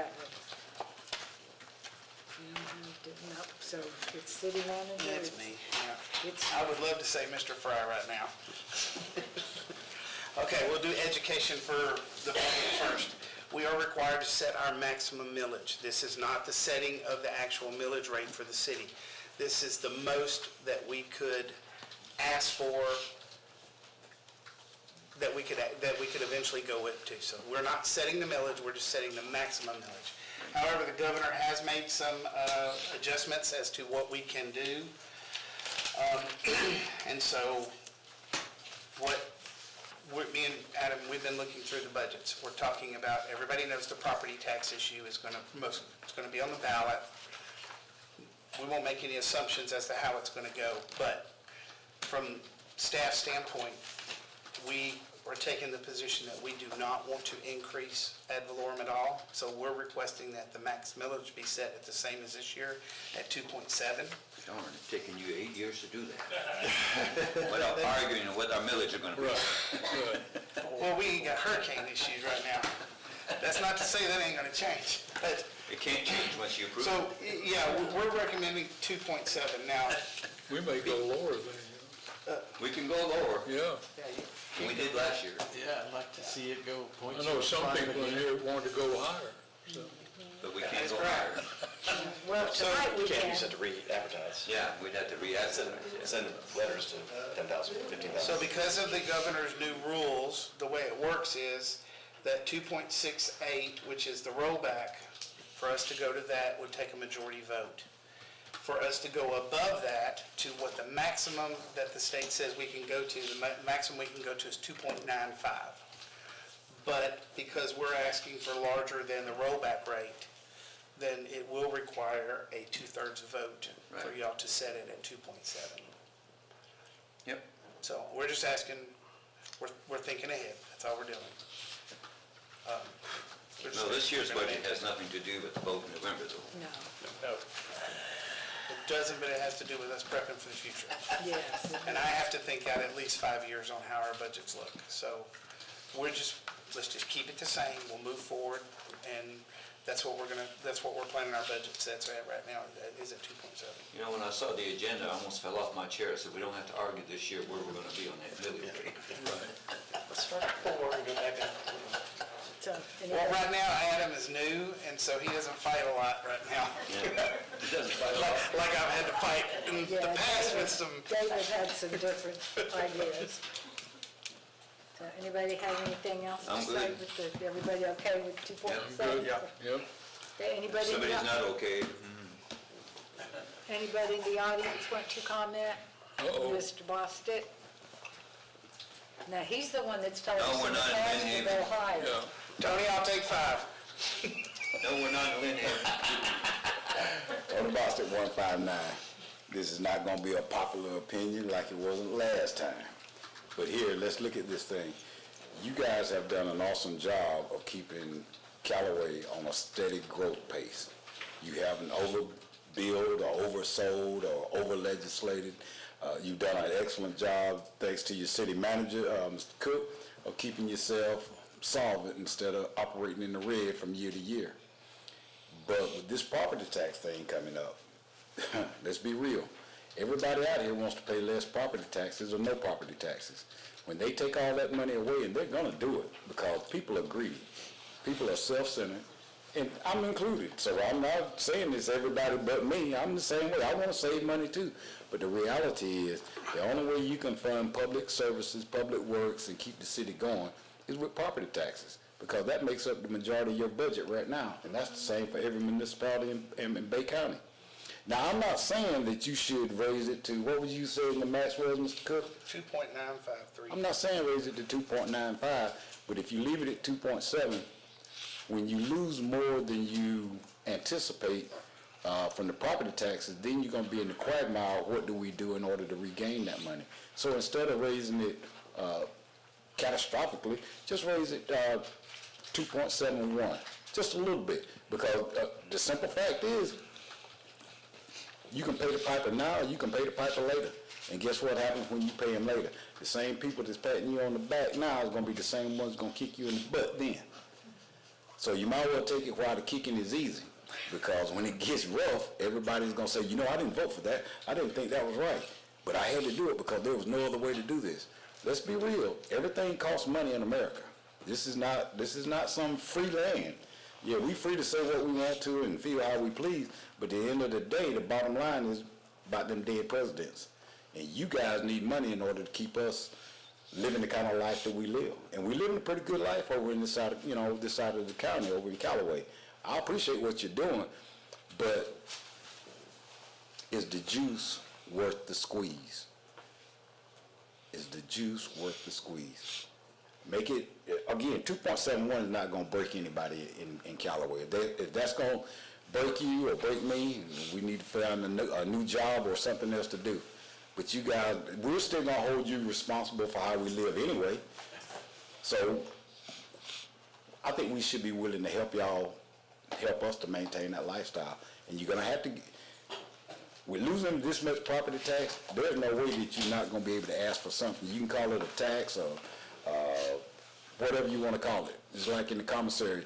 We don't pay taxes on the commissary, but we pay a price, a surcharge. Yeah. It's the same If you can thing. get on base. Yeah. But I'm just saying, do what you need to do. Thank you. Thank you, Mr. Bostic. Well, the last time that Tony was it was 4 years ago, I believe. And what you were looking for then was a 4.2 back then. And we didn't do that. But here again, you see what we've done in the last 4 years, that we've kept it down. And we appreciate your support if we had to go up. But actually, by going up beyond the rollback rate, we're 16,000 better, we're sticking with what we had before. And if we went up to what you were talking about, it'd be approximately another 32,000 on that. So we're comfortable at what we've been doing. Now, next budget year, it's going to be interesting. Right. So this budget year is kind of easy, so. Well, we're assuming this is gonna pass, and you're talking about 60%. And obviously, we'll address that issue next year. Yeah. We'll address it when we have to. Right, we'll But address. we'll think about We'll it. think about between now and next year what we're gonna do, but, there's, obviously, a lot of taxpayers need to get educated on what's going on, and I don't wanna sway anybody's opinion, so they just need to get educated what's gonna happen if it does happen, because, cities don't run for free. Yeah. And at that time, Tony, we'd definitely be listening to what you may be thinking then. So 4.2. Anybody else in the audience want to speak on the millage rate? Yeah, I just want to say something on what he was saying. I love that. I'm a squeezer. I love all the money. But the fact is we're leaving it the same because it's a little easier for us to manage going forward. So if we add 1 point or 2 points right now, we know what we're losing. But if you add more to it, you're just losing more money. So if we leave it the same and we can roll with it like that, that's what we're going to do. And, again, we're not in the business of trying to, take it as high as we can. But 2.7, if you look at the stuff we've been getting from the county, ours is so low that where we should be losing millions of dollars, we're only losing a fraction of that. But you look over at Lynn Haven, Lynn Haven's going to lose a lot more than we are because they're so high. But we're leaving it at 2.7 because it's manageable for us to try to work out next year and stuff like that. We know what we're going to lose, and we can kind of build it like that way. And we feel like we can plug those holes where it needs to be to get us till we get where we're going. So, but yes, come back next time when we're talking about it, and we'll raise it. Thank you. Well, this is our new finance director. Anybody else want to speak? Ms. Custer?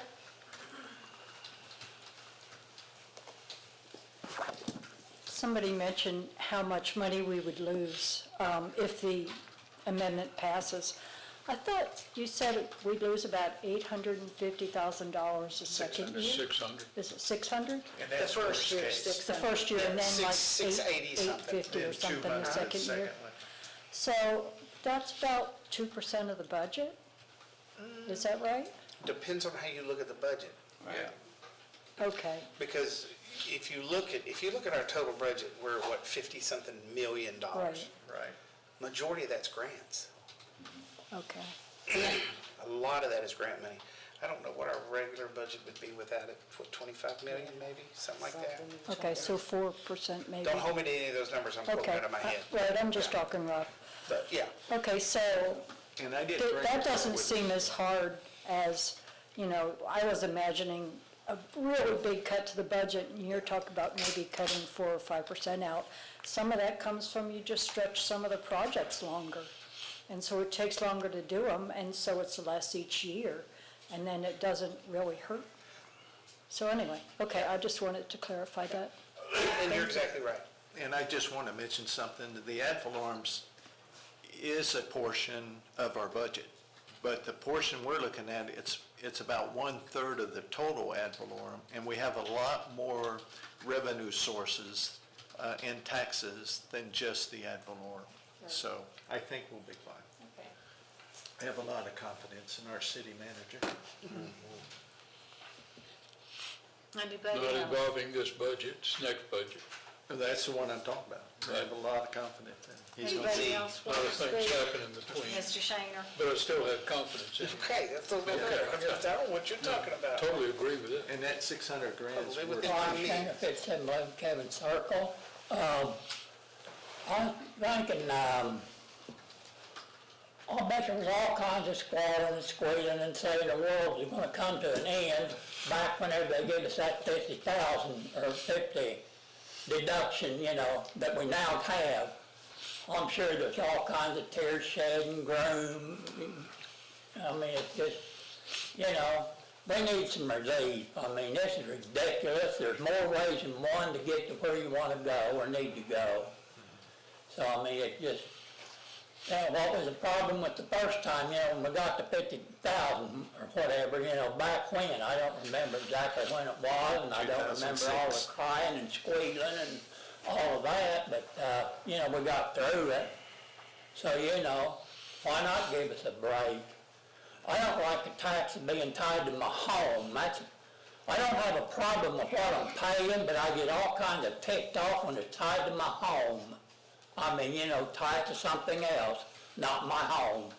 There should be a way that if you absolutely can't pay your taxes on your home, they should not be able to take it. You should be able to go to court or something, and there should be a relief. I mean, that's just my thoughts on it. But I mean, you hear all these stories, old ladies losing their home or throwing her out or whatever, why, that's ridiculous. There ought to be a relief valve there someplace if they can absolutely prove that they can't pay it. But, like I say, that this 50,000, that we get now, why, I'm sure there was plenty of complaining and squealing and what are we gonna do and all that back then. So, there's gonna be more crying and squealing, so let it be. Thank you. Thank you, Mr. Shaner. Anybody else? Mayor, I want to throw something in here. So me and Adams, we've been going through the budget, and we don't look at the year, we're looking ahead. And kind of what me and Adam are looking at is we want to maintain that 2.7. Even if the tax passes, hold it at 2.7. Because what this is going to do and what you're going to see other communities do, and I've been asked by 2 different organizations to come and talk about impacts. And so it's not a position, but it's the way it is. You're going to see community do what we call the tax shift. If you raise, then your non-homestead properties are going to pay in more. That's going to be your renters. Your renters are going to they're going to feel it because they're going to raise the rent. I've heard that, businesses that have their taxes increased because commercial property is not going to be included in this, then you're going to see price increases. We want to try to maintain a position of, we've got our ad valorem, we're going to keep it where it's at. We'll take the hit.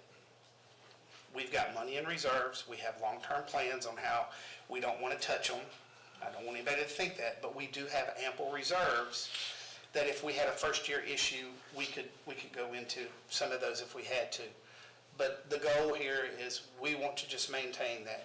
Callaway is going to sit in a position to where we're going to try to maintain our ad valorem where it's at. There won't be no tax shifts so that, people have increases in rent, increases in products and services.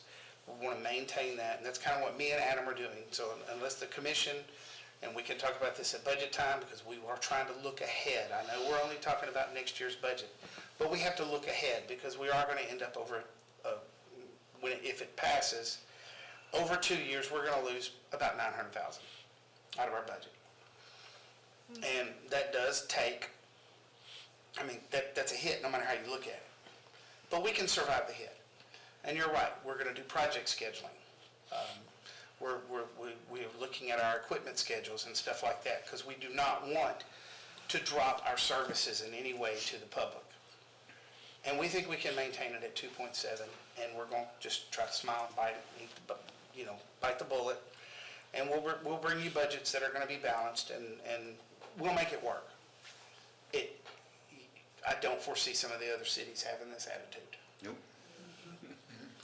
But you have to realize, our ad valorem compared to the other cities is half. Right, exactly.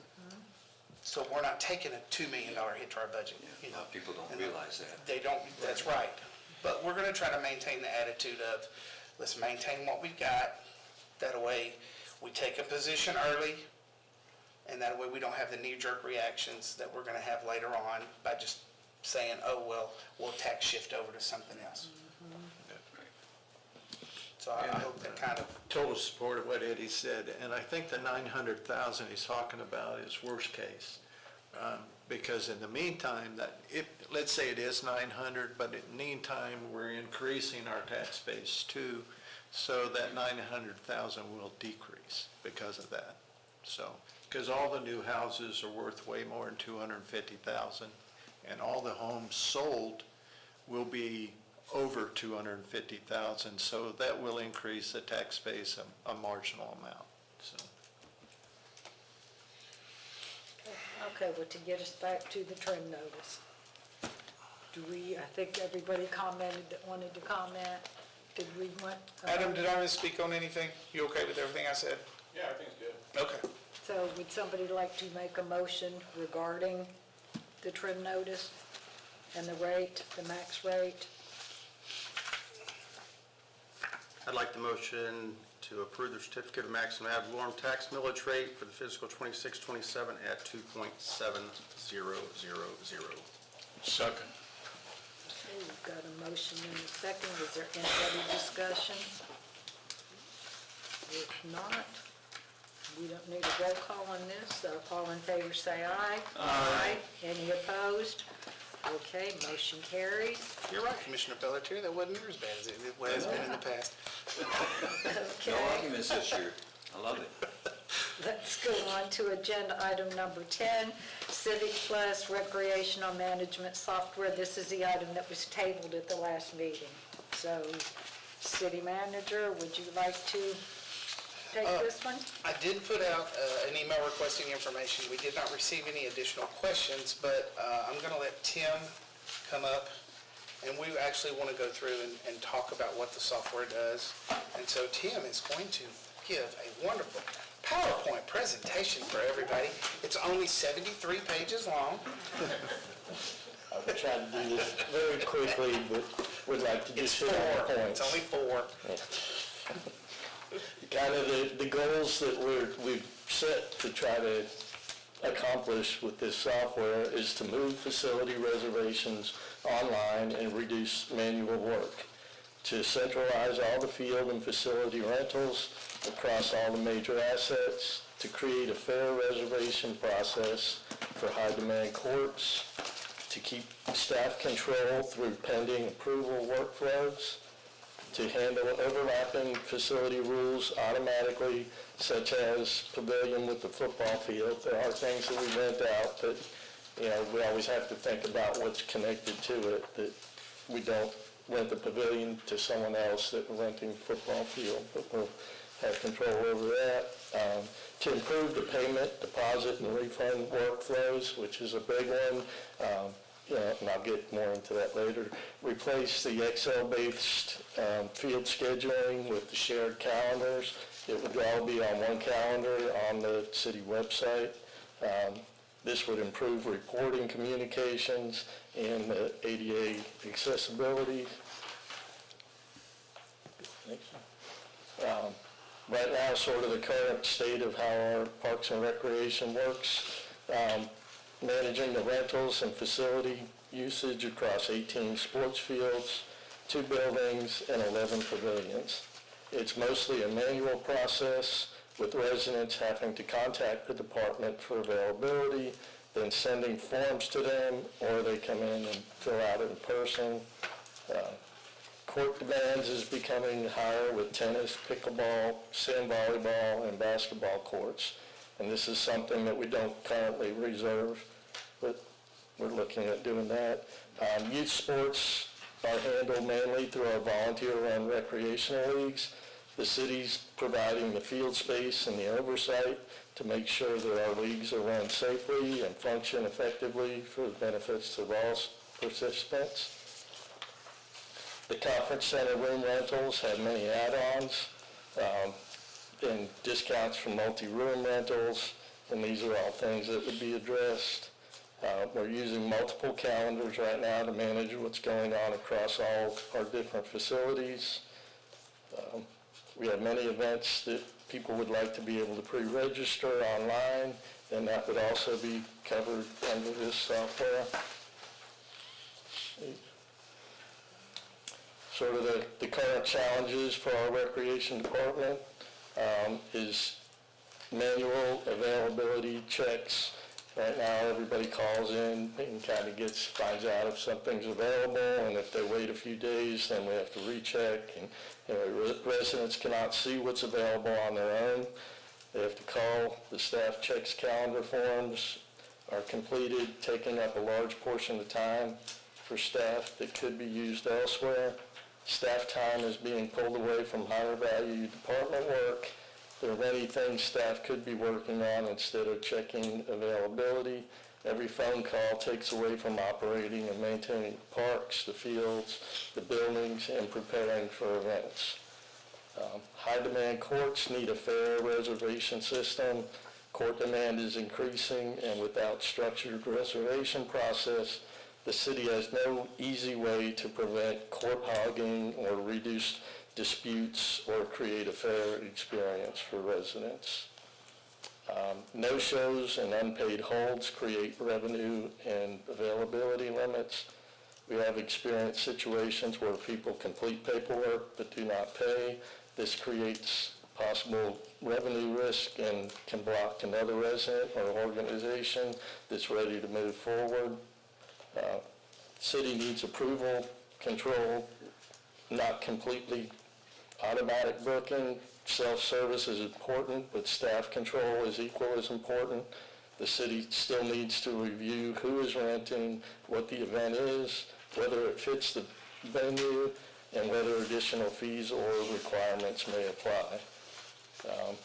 Deposit refund cancellation and damage workflows are very manual right now. Deposits create work both on the front and back end.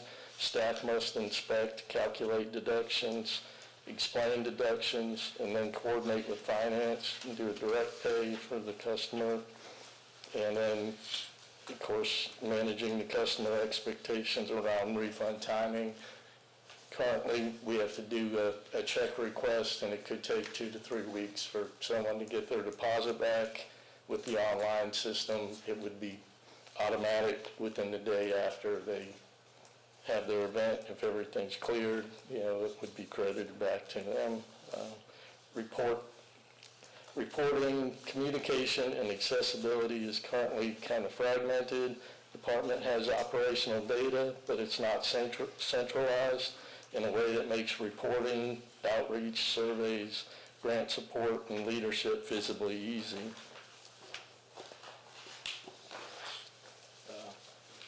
Kind of the current situation as on Callaway Recreation Department. If nothing changes, staff will continue spending time on low-value administrative work. Interruptions will remain a part of the daily workflow.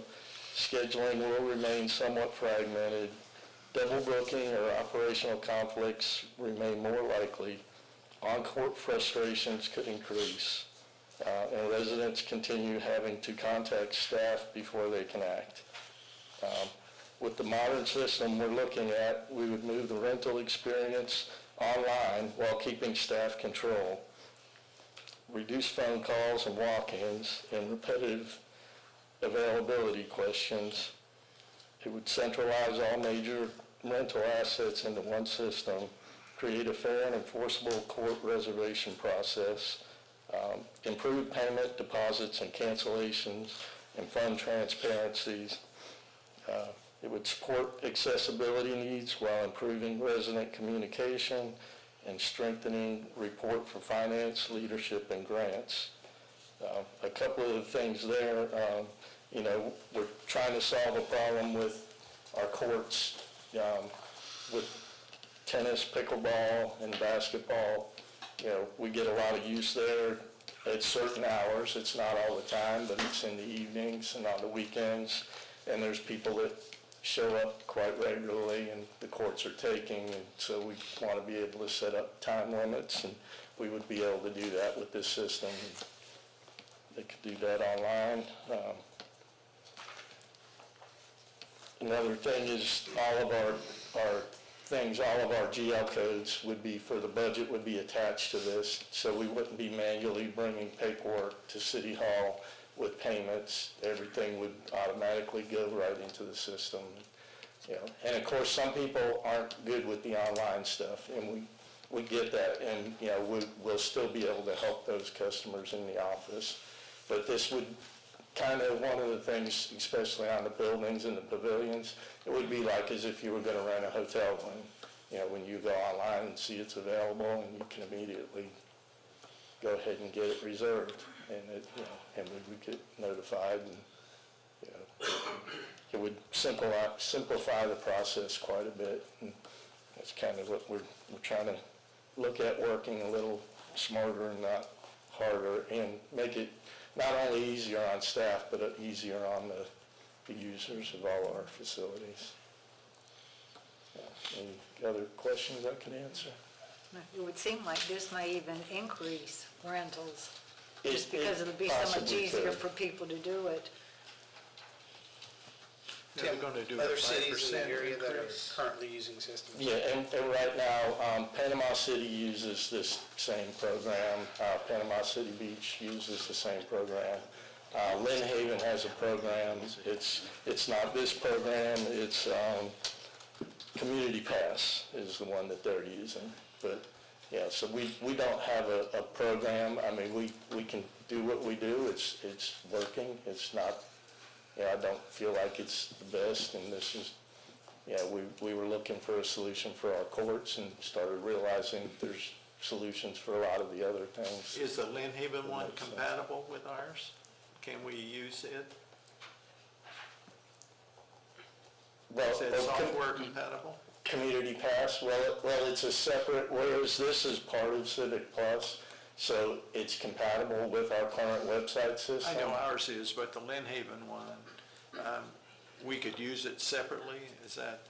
Is it? Possibly, but it wouldn't be, like 100% compatible like this is. What's the cost of the Lynn Haven? I don't know. They're all in the same ballpark areas, around $10,000, $7,000 to $10,000.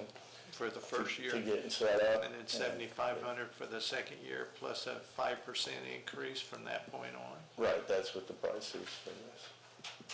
I don't like that 5% increase every year. Yeah, and that's what's attached to our current website. I'm not sure that they have done that full 5%, but that's what Yeah, the paperwork said 5%. Right. Tim, a couple of questions.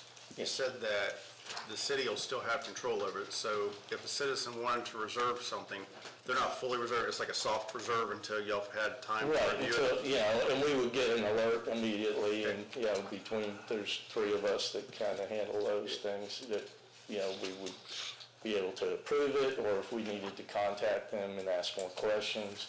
We have some events that want to come to the conference center that wouldn't necessarily be appropriate. We kind of want to make sure we know exactly what they're booking it for and what kind of event. And if there's going to be alcohol, we need to make sure we can line up security and all the different things like that. And then you mentioned the courts and things like that. So I want to go play pickleball with my son. I got to reserve something, or can I show up? No, well, and that's one thing is, all of our recreational facilities are basically first come, first serve. But if you want to be sure that you're going to have a pavilion, say for a birthday party on Saturday, you can reserve it. And that way we go out after it's reserved and we put a sign out that that this person with their name has the pavilion reserved. But it would be sort of the same thing with the pickleball or tennis or basketball. And And it would be, there'd also, you know, you would get an email and there'll be an app where they could show that, hey, we have it reserved. Yeah, but that's the only way you could guarantee. And with the reservations, you know, there'd be like a 1 hour limit for pickleball and 1 hour limit for basketball, unless it's some kind of tournament or something, and then we work around that. Mayor, I have about 10 or 12 items on this subject. Tim, explain to me, when you say staff, who is staff? Who is staff that's doing this? You talk about your assistant? Okay, the deals with the rentals Right. and that kind of stuff is either my staff assistant or Caleb, our athletic Okay, coordinator. and she was hired for that, right? Yes. Yeah, okay. And two is that last year we added a sports director, and he was hired to maintain all the sports field, correct? Yes. So what's changing now all of a sudden? He's This is- maintaining all that. Why this do we is have to a- have software to manage that? Because it's a tool to use. I know it's a tool, not but- taking place of a person. It's kind of like the robot that we bought. It Yeah, has I understand. saved us We're going to do away with the sports director? No, because that's not his main focus. Right. His main focus is helping all of our recreational leagues be successful. But this software, in reality, first you got a long-term liability. You're going to have a 5% increase every year, and you know that they advertise it on there, it's on the contract. They can, you know, it's like our sheriff department, he tells us ahead of time, every year we're going to have an increase, you know.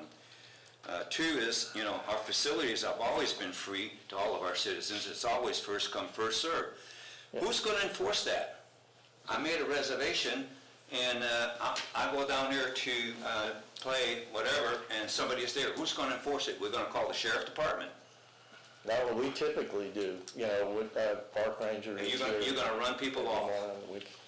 Well, if someone has a reservation, yes. Right. Do the same thing with pavilions. Yeah, same thing with all Well, the sports. pavilions are not charged for right now, and you just put a sign out, and people know that's there.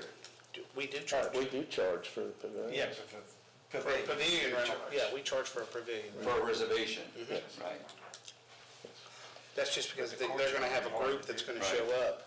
They wanna make sure they have their spot, so yes, we do rent pavilions. But to go to a system where you're going to have a policing of the facilities, I don't see how you're going to have staff to be the police. Is that what you're saying? We have to now. That's what we do now, right? Yeah. We're not doing that now in pickleball and all those other, it's all Not really. first served. They just show Right. up and do that. Yeah, just show up and play. But we're looking for a solution for that because I get phone calls regularly from people that do use the Well, courts. in the 10 years I've been on commission, I haven't had a complaint one. I don't know about the rest of the commissioners, but I haven't had a complaint one on it. Can we find out how much the Lynn Haven software is before we? Well, we've got to have do make a something with decision? this because it's already been tabled Well, it once. can be pulled until we find out what. But, No. you know, I honestly don't think it would make sense with our current website. You know, that's what, we're looking for something that's going to function well with our current website and with the financial side of it. All the GL codes are already attached. Kind of think it makes sense, but. We're already happy with the Civic Plus. Yes, This is just an they've been addition to doing that. this, and Just a module. It's a module. it's just an additional module to our current website, is what this basically would be. Actually, are we gonna have an update coming to Civic Plus? What do you mean? Or is that, or are we having a budget for that, the ADA stuff? I've got it requested in the budget. Okay. And the ADA thing is another thing that this addresses. And every form, every calendar will have translation of multiple languages. It will have the Google Translate attached to it. So, you know, right now we're getting a lot more Hispanic reservations than we ever have. I struggle when I get on the phone with some of them, and, you know, when we have a website that they can go to and it'll automatically translate. Right now, our staff assistant currently is bilingual, and it's been a big help. you know, and she gets some of them from utility billing, and, you know, and I know when they get ready to renew the one for the main website that I'm sure they'll be looking at. Because I think it's in 2028, there's some ADA things that have to be met by 2028 anyway. So we're kind of a little bit ahead if we go forward with this. Sounds like this will help a multitude of situations, issues. I think it would. I really wouldn't. We are not wouldn't assigning- bring it if I didn't think it was going to really help the city in the long run. So we're only obligated the first year, right? I mean, we You're don't only have obligated to- for 2 years on this. Are we obligated for 2?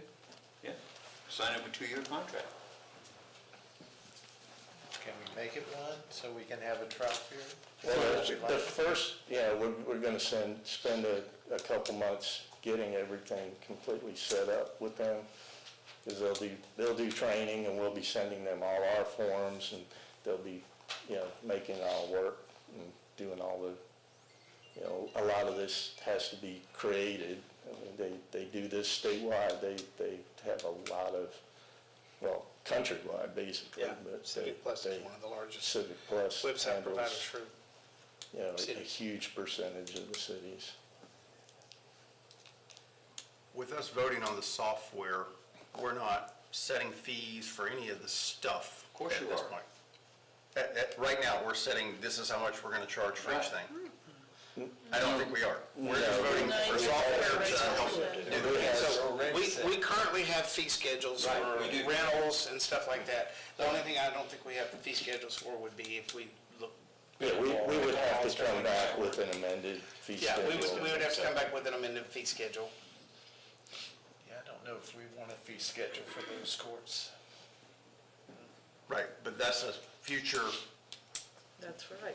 Yeah, that'd be a amended fee schedule that we look at every year. And kind of the way we were looking at it, if we did like pickleball, it would be at a very minimal, just enough that people weren't reserving it and not necessarily going to use it.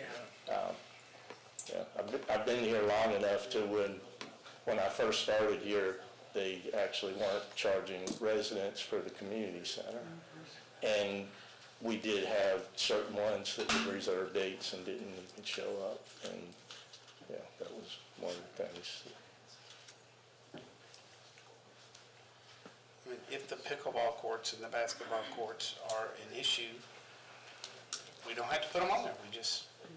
We could always leave that off. for I'm those- just thinking we're gonna become a police force on those issues.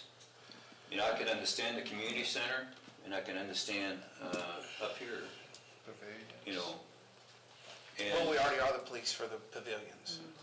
Yeah, pavilions and also the Facilities. volleyball court for special events and stuff. So, But that can also, you're basically talking about the basketball and the tennis/pickleball courts. I mean, that's, if we choose not to even include those in the rental, in this reservation style process, the overall impact of being able to monitor and take care of all of our rentals in one place and all the pavilions and everything is still gonna be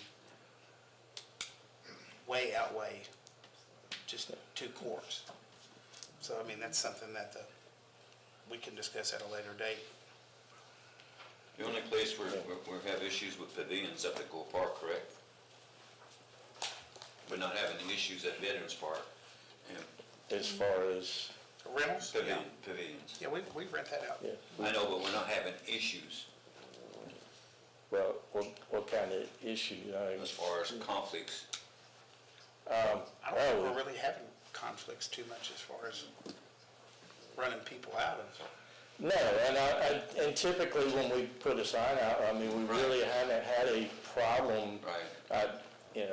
There's been times that someone has had to say, hey, I have this reserved, but we haven't had where they refuse to leave. We've not had that. And that's, and that's what, any of this, they would be able to pull out their phone and show they have the reservation. Anybody else have any question for Tim? Well, you said you had about 15 questions. I did. I'm losing my time. Obviously, you all agree with it. I don't support it for the simple fact that we hired staff to do some of this stuff. In my mind, we're worried about up here and the, down at Gold Park. So now we're gonna have a long-term liability on software for people we hired to manage to start off with. And when he says staff, we're talking about a person that he hired to do that, okay? And y'all are losing that track, you know, it's that what we did over the last years or so, when he comes in front of us, said, well, we need this, this, and that. And two is that, as you said last meeting, it's not in the budget, Yeah. right? So every year, we come up with, well, you know, this is a nice to have, and probably, I don't manage his department, but I don't look at it the way he's looking at it. I look at it as what we're trying to do is add a liability to the city forever. So if we start talking about cutting in the out years, we're stuck with this for 2 years. You know, and what would you cut? One of the things I'm looking at on this, and as you went through your presentation, it's improving our efficiency in managing leisure services, basically, everything we have in leisure services. I would like some clarification. First of all, on this particular Civics Plus, and I'm using round numbers right now, about 18,000 is what we have annually involved with Civic Plus. In here, it's 17,942. Is that correct, Ashley? Yes. Okay, yes. That's Okay. total, That's the with- total for our website right now that we pay. Right, and that's, that's where I come up with the 18. I'm rounding off numbers rather than all that. So for the first year of adding this, we're gonna be about 28,000 involved with it. No. Yeah. For all of Civic Plus. Well, I mean, All plus of the Civic cost, Plus. but yeah, I mean, we're gonna pay the 18,000, period. Right. If we want a city's website. So I'm just getting the numbers, Yeah. so Yeah. we add this to it, that comes up to 28,000. Then in the second year, it's gonna be 24,000, because it drops down the second year. But then by contract, after the second year, we can go up 5% a year, and that's what y'all were talking about on that, okay? Bring it up to about 8,000 the third year. Right. Now, you know, going into the budget, is this come under contractor services in the budget? Civic Plus? It would be other contractual. And one thing, not this year, we wouldn't necessarily be asking for more money in the budget. We do have funds available in salaries, we've had vacancies. Different line items, that's correct. We're having to move money again. Yeah. Well, what I was looking at under contractor services, we're budgeted now for 52,000 in contractor services, so this comes out of that contractor services No. budget. They don't, they want it to come out of payroll. They're gonna come in front of us after this, say, we wanna move money from this line item to that line item. No, we don't do that.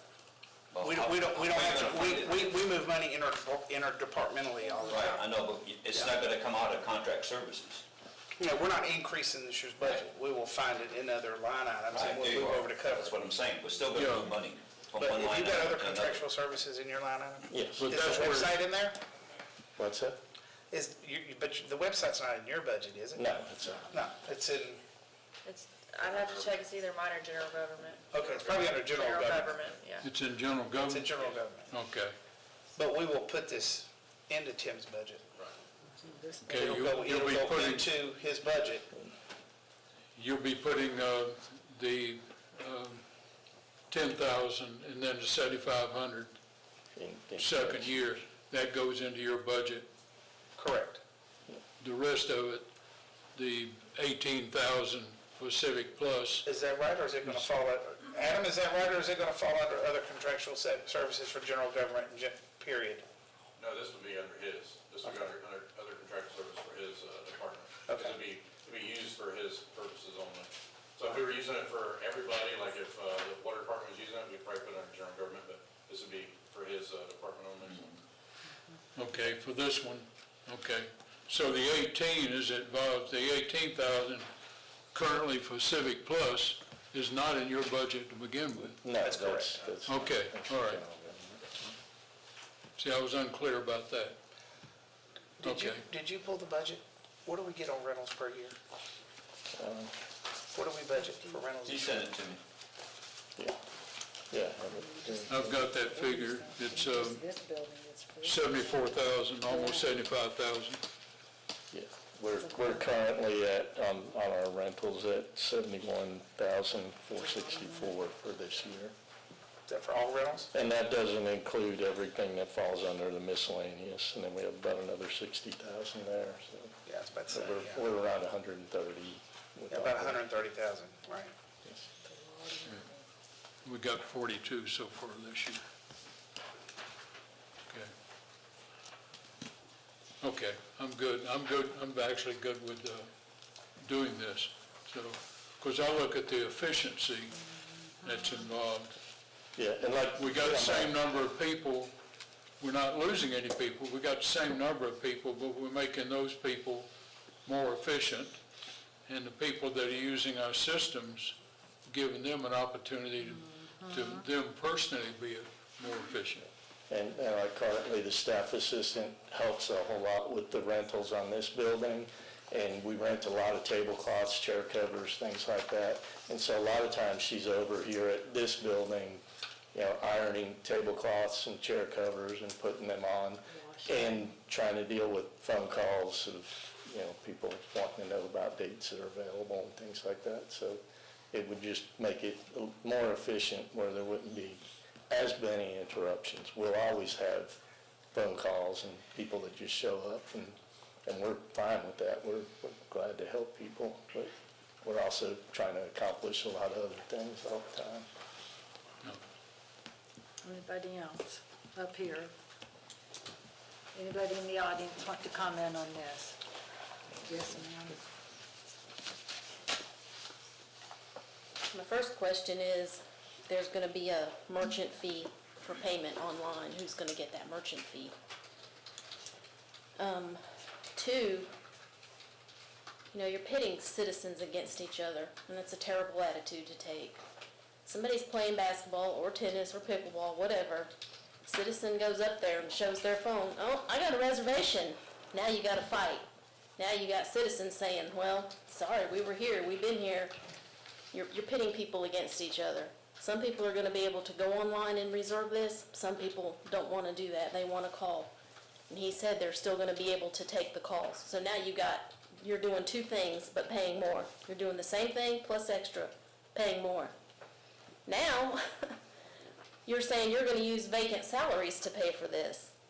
How many times have I been up here and said, we want trees? How many times do you hear that? We want a tree giveaway. And what's the answer? We never have any money for that. Well, got vacant salaries for this. And now we hear, oh, well, we want to do this. We want to potentially charge people to use the courts so somebody can iron freaking tablecloths. I mean, are you even listening to yourselves? Are you listening to what's even happening here? This is insane. This is really insane. Anybody else want to comment? Yes, ma'am.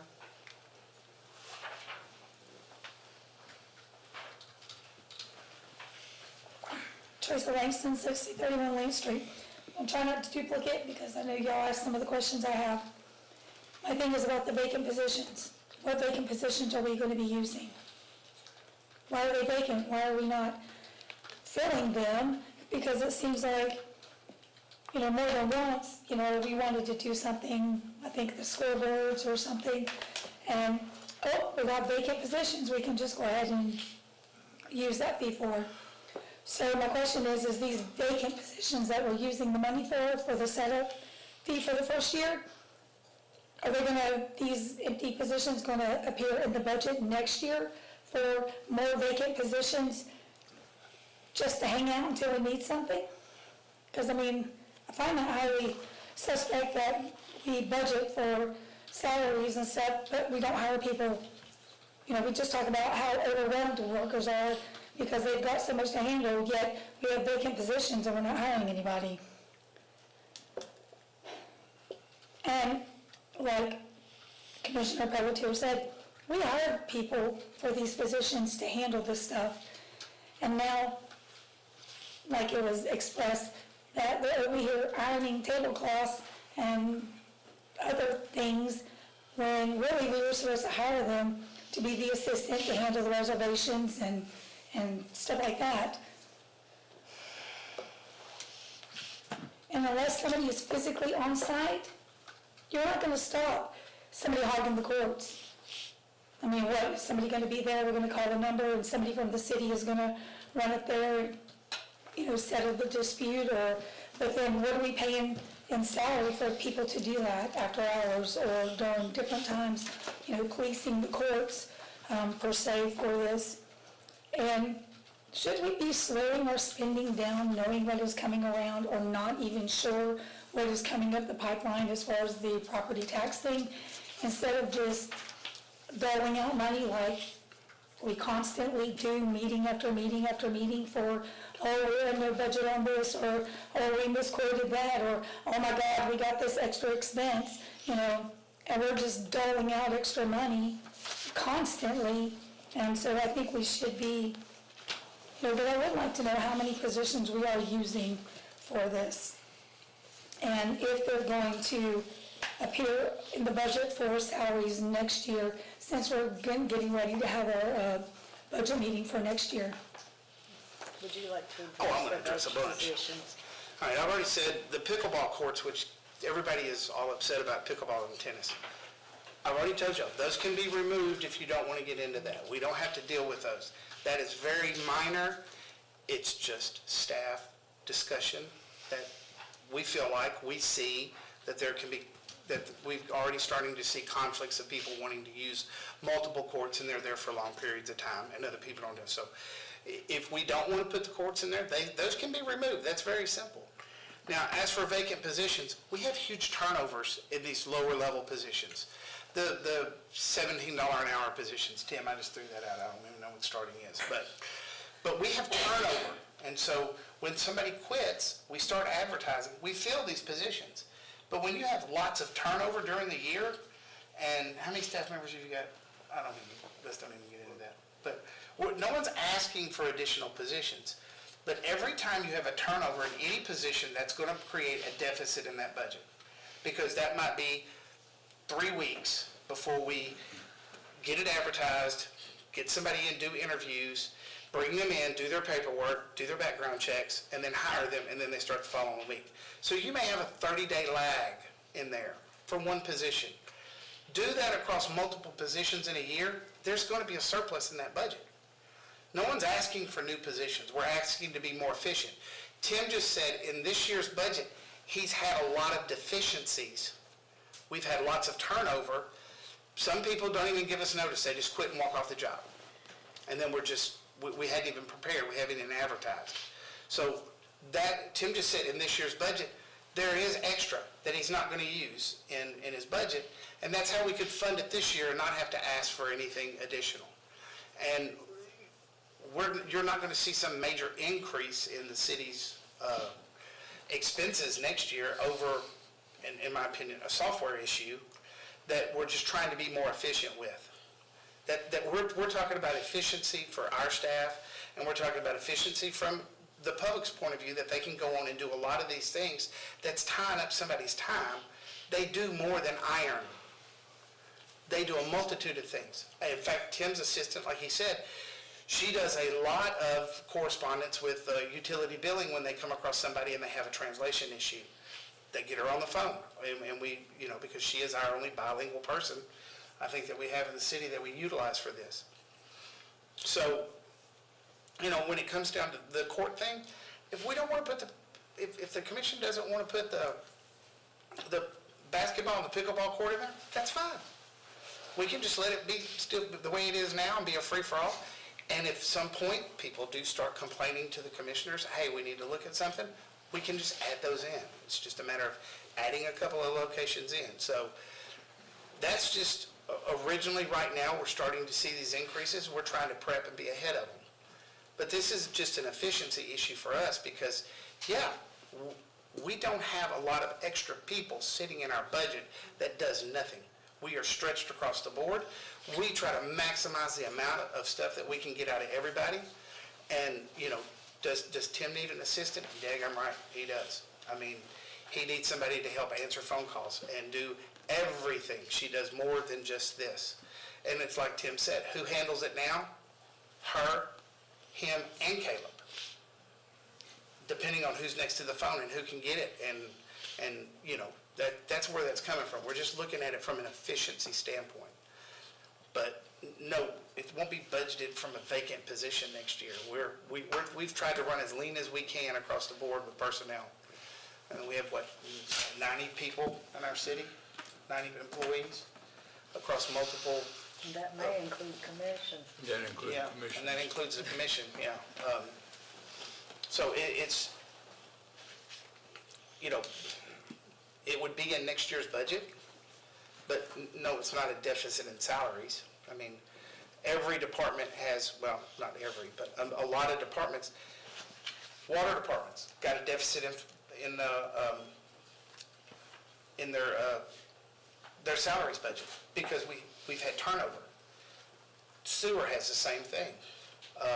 Solid waste, we went for a long time advertising a position that we could not fill. They were down 2 people for multiple months. They have a deficit in their salaries.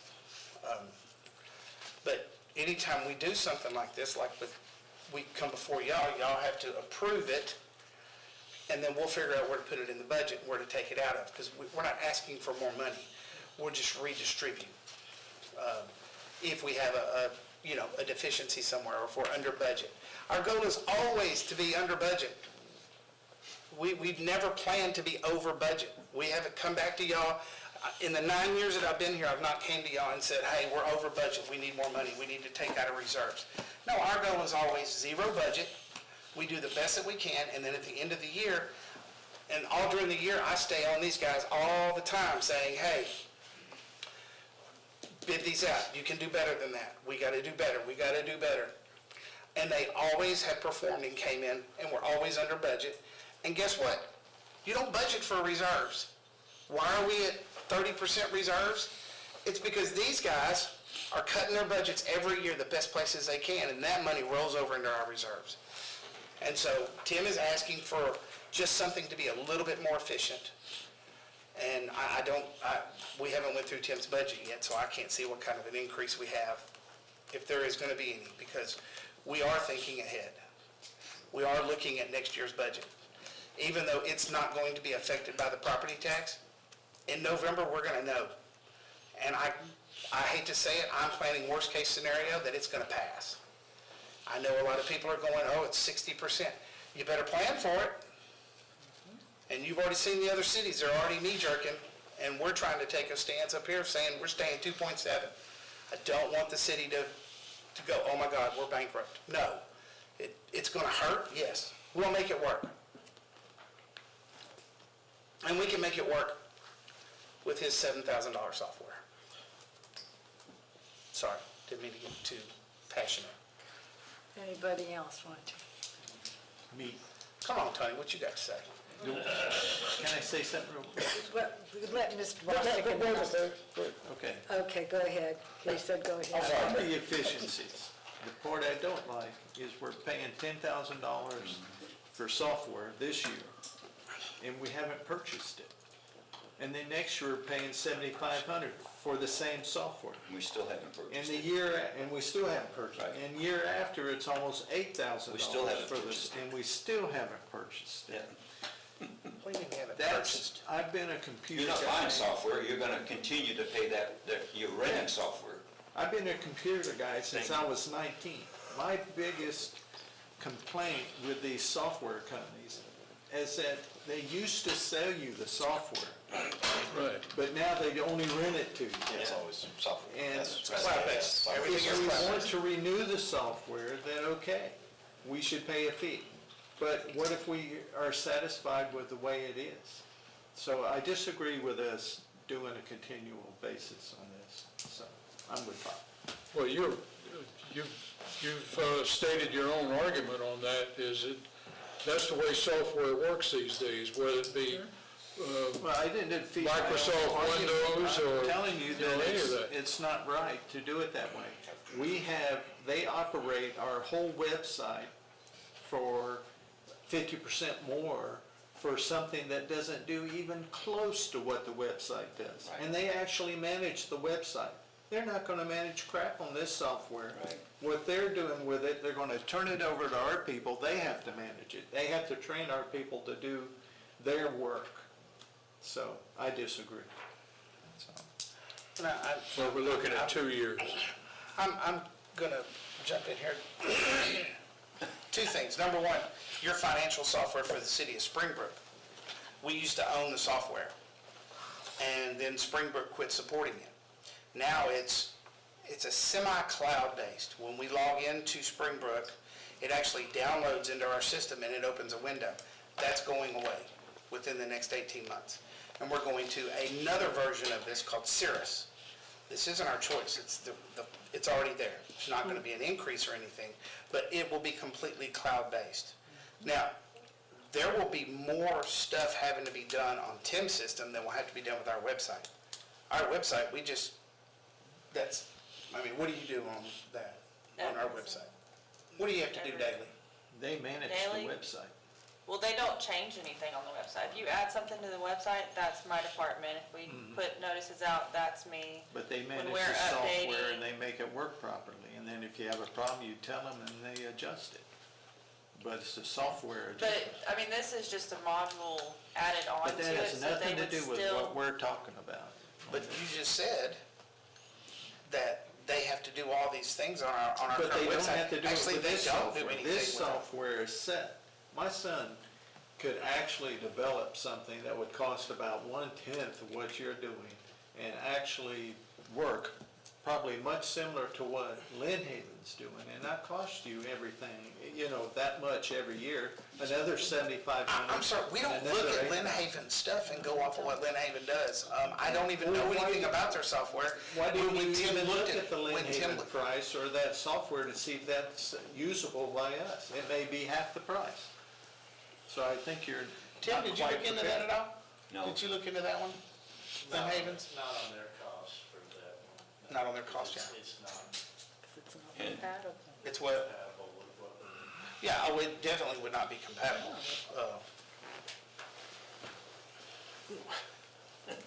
Go ahead, Mr. It would be a Foster. redirect. I'm sorry. That would be a redirect to a different page is what it would be. Yes, it would be. I understand Mr. Laguerre's argument for being more efficient with what he already has. He has I'm just gonna say a few people, not a whole plethora of people, but a few people trying to do 13 dozen things to make that department run and run efficiently. This software would help him better do that. Now, I understand Mr. Ayers and Mr. Pelletier's point. We keep spending money, we keep sending money. But see, you guys got the same problem that every other municipality in Bay County has. You hire more people to do less work. And when I say less work, I'm not saying that the people you hire are showing the job, but you hire more people, get less work out of them because everything else becomes a priority in their life. But nobody, Mr. Ayers just said he's been in computers his whole life. Not one municipality in Bay County has hired a software developer that could be farmed out to the other municipalities around here to write this software. You're absolutely right. And I'm just picking these numbers this year. $10,000 this year, $7,500 next year, $8,500 the following year, $5,000 the next year. And you stated if you hired somebody to write this software, Per city. you could manage it within your own house, and it's a one-time good deal.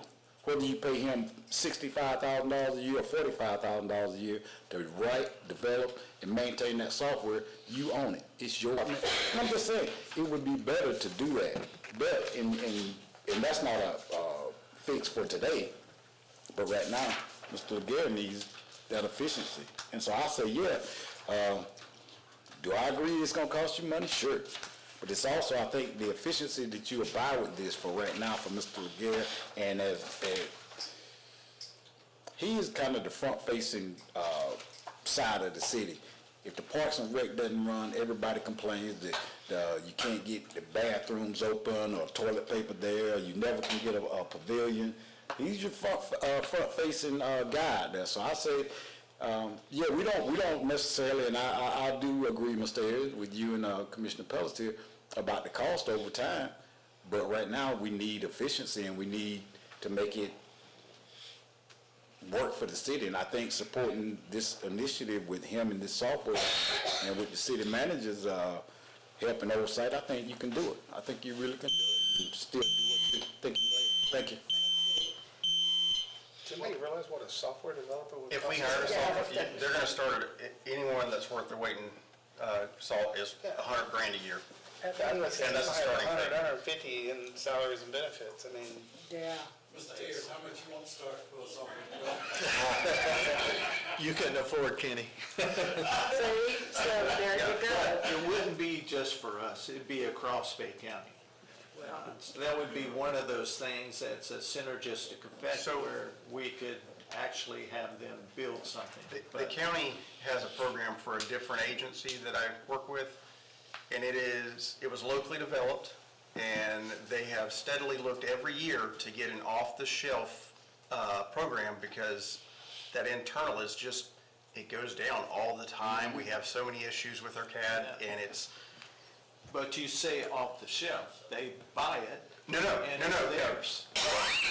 If we have an off-the-shelf... Well, you don't know that for sure. If it's off the shelf, you purchase it, and that takes care of it. Well, no longer. It's all cloud-based.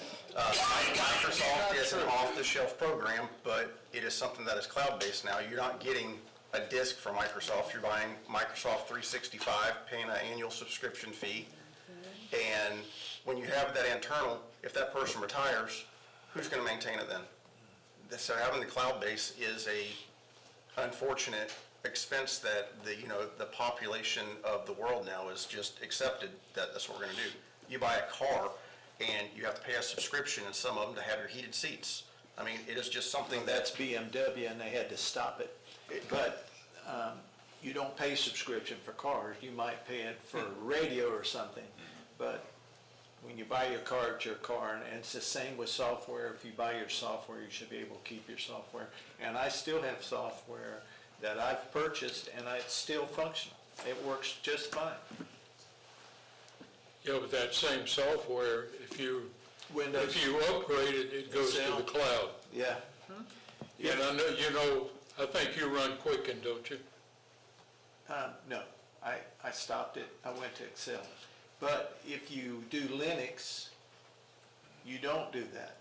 Linux, you build your own system, and you have to be smart with it and do it. But you can buy portions of Linux, and that's it.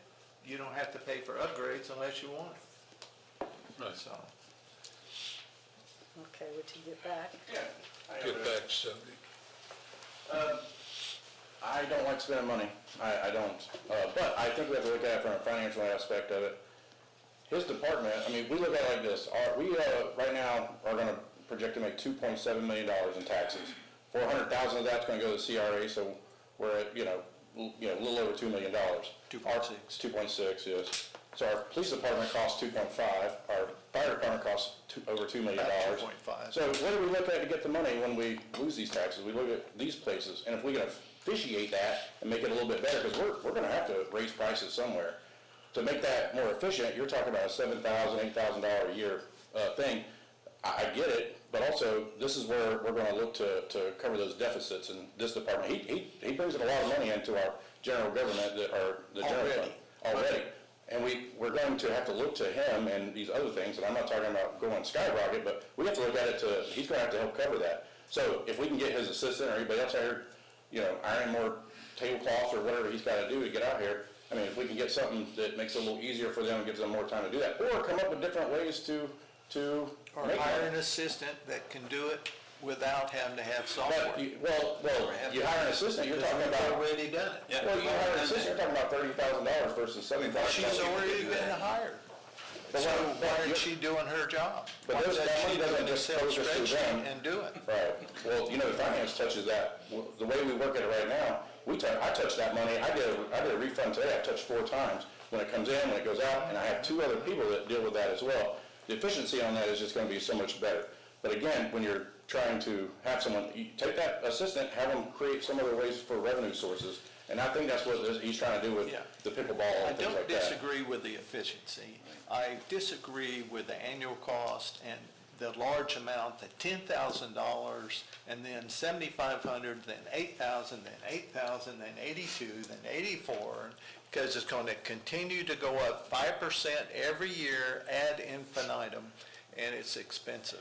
So, I think I that. think in the meantime, we can find something better. So I think what the city manager was trying to say is that right now, I mean, we're understaffed. He is actually, I think he did a interview today, he's gonna be fully staffed, but we are about almost $400,000 shy in that, but we don't have to take it out of that, he's got other money in his line items to take care of that.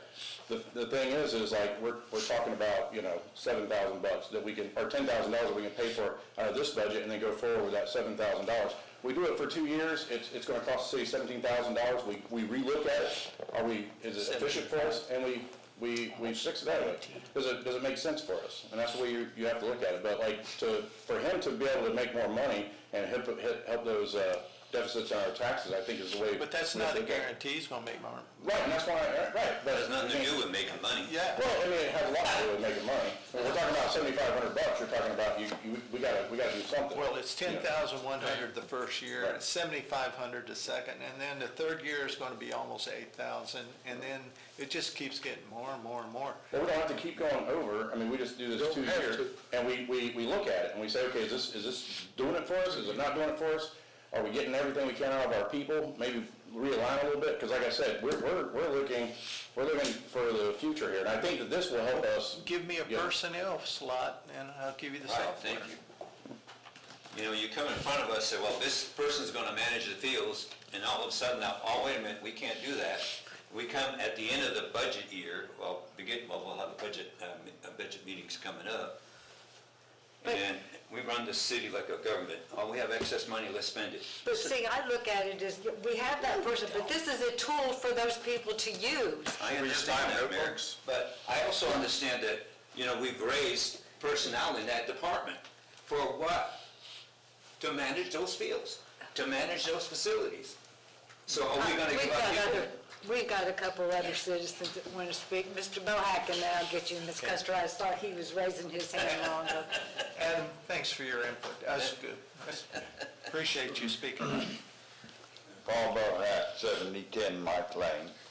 I think one of the issues that is confounding this whole discussion is Civic Plus will integrate with the already existing software being used by the leisure department. That cost reflects the integration. We're not talking about software that is independent. We're talking about software. You're just assuming that. This is a No. module. No, we're not It won't be assuming. independent. It could be Because it's a independent, right? module. It's not an integrated part of the Civic Plus. It It's a is. module that That's goes in there. what it said. How long have you been doing Please, this? will let him have his integrate. 3 minutes. Yes, ma'am. This will integrate with the existing software. That's why he's looking at it. Which, to me, is significant from 2 standpoints. One, it minimizes the time frame for bringing it online. And 2, it will allow for seamless interface to accommodate all of the tasks that he described in his presentation.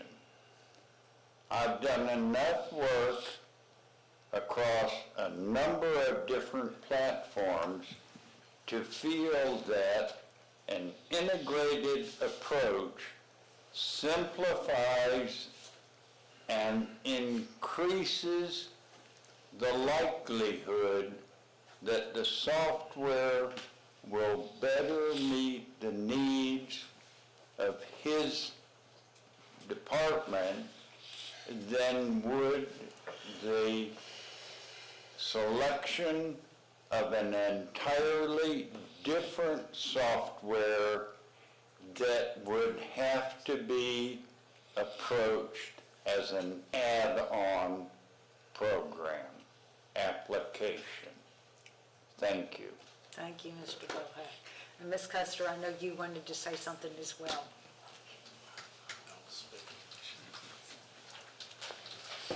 Sat still for too long. Okay, I had a personal experience trying to arrange for a facility here. And I can see what our director's talking about. It took me quite a while to be able to get somebody to answer the phone because they're out doing this and doing that and ironing tablecloths and things like that. And so I can see they do need a better way to do things. And adding on a module to the website is a good way to do it. I mean, I can see that. We've had some discussion about people not wanting to reserve courts that they don't have to reserve now, and that could cause a conflict. In my experience over the years, when you walk up and say, I have this reserved for a certain time, people will pretty much say, oh, well, I'm sorry, and if they didn't know you could reserve a court, you can say, look, I reserved it, and next time you can download this app and you can reserve it too. You could have a sign out there at the court that says, courts are reserved, scan this QR code, download the app, and you can make your own reservation. And so that, that's a simple way to solve those problems. If you don't want to pay for this particular module, you could hire an 18-year-old to set up, calendars, and people could go into the calendars and make their own reservations. They could make the forms be electronic forms. If they fill out the forms, submit it, and there you go, you have them. And they could also, you already take payments on your website. I know because I pay every month, I pay my utility bills through your website. So you already have a way to take payments. I should think that you could, use that same, whatever it is, software or module to take payments for, the way you do now.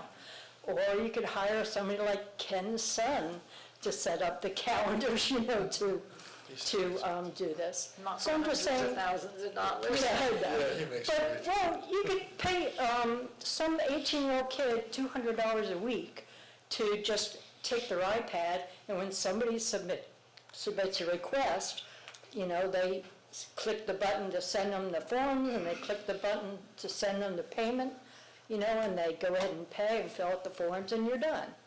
And they do that in the morning, in the middle of the night. They don't care, They're used to always being on their phone or always on their iPad. So that's another, way that you could do it if you don't want to pay the software. I think the software is a really good idea. Originally, I didn't think it was, but now that I've heard all the discussion, I think it's a really good idea because it solves the problems that we have when we try to make reservations today. Thank you. Thank you. Anybody? Yes, Wish you would let me stop it. ma'am. I know. Kathy Christodoulou, 2246 Hoshi Drive. I agree with both of you guys, but I would, if I was in your shoes, and I've gone back and forth, I would agree to do it for 2 years, as long as it comes out of his budget, because the money's there anyway, to just let him use that, and try to see if you can get that 5% down to 3%, something more reasonable. I suspect that what's going to happen, and this is what will prove in 2 years, is that the 75,000 that you're getting from all this is gonna go way up, because it's so much easier to reserve pay than to call and try to do that. And I've had somebody ask me, how do you reserve? And I'm like, I don't know, just call, you know. So, but she would go online and pay. So I think it's gonna make its money. Even though I agree with you guys and I appreciate what you're doing, we're trying to save our money. But I do think it's gonna pay for itself. And if it doesn't, don't do it again. Just stop it, in my opinion. Thank you. Anybody else? Not seeing anybody. Do we have more to say, or would somebody like to make a motion? Well, I've got something to say, and then I am gonna make a motion. Okay. But, number one, our task tonight is whether to approve this software or not. If we want to talk about what we're charging, or what our rate schedule is, that's for another day. We've already discussed that before. If we need to bring that up for another day. I consider what this recreational software request is, helps on the efficiency. And actually, Tim's presentation pretty much verifies what I believe on that.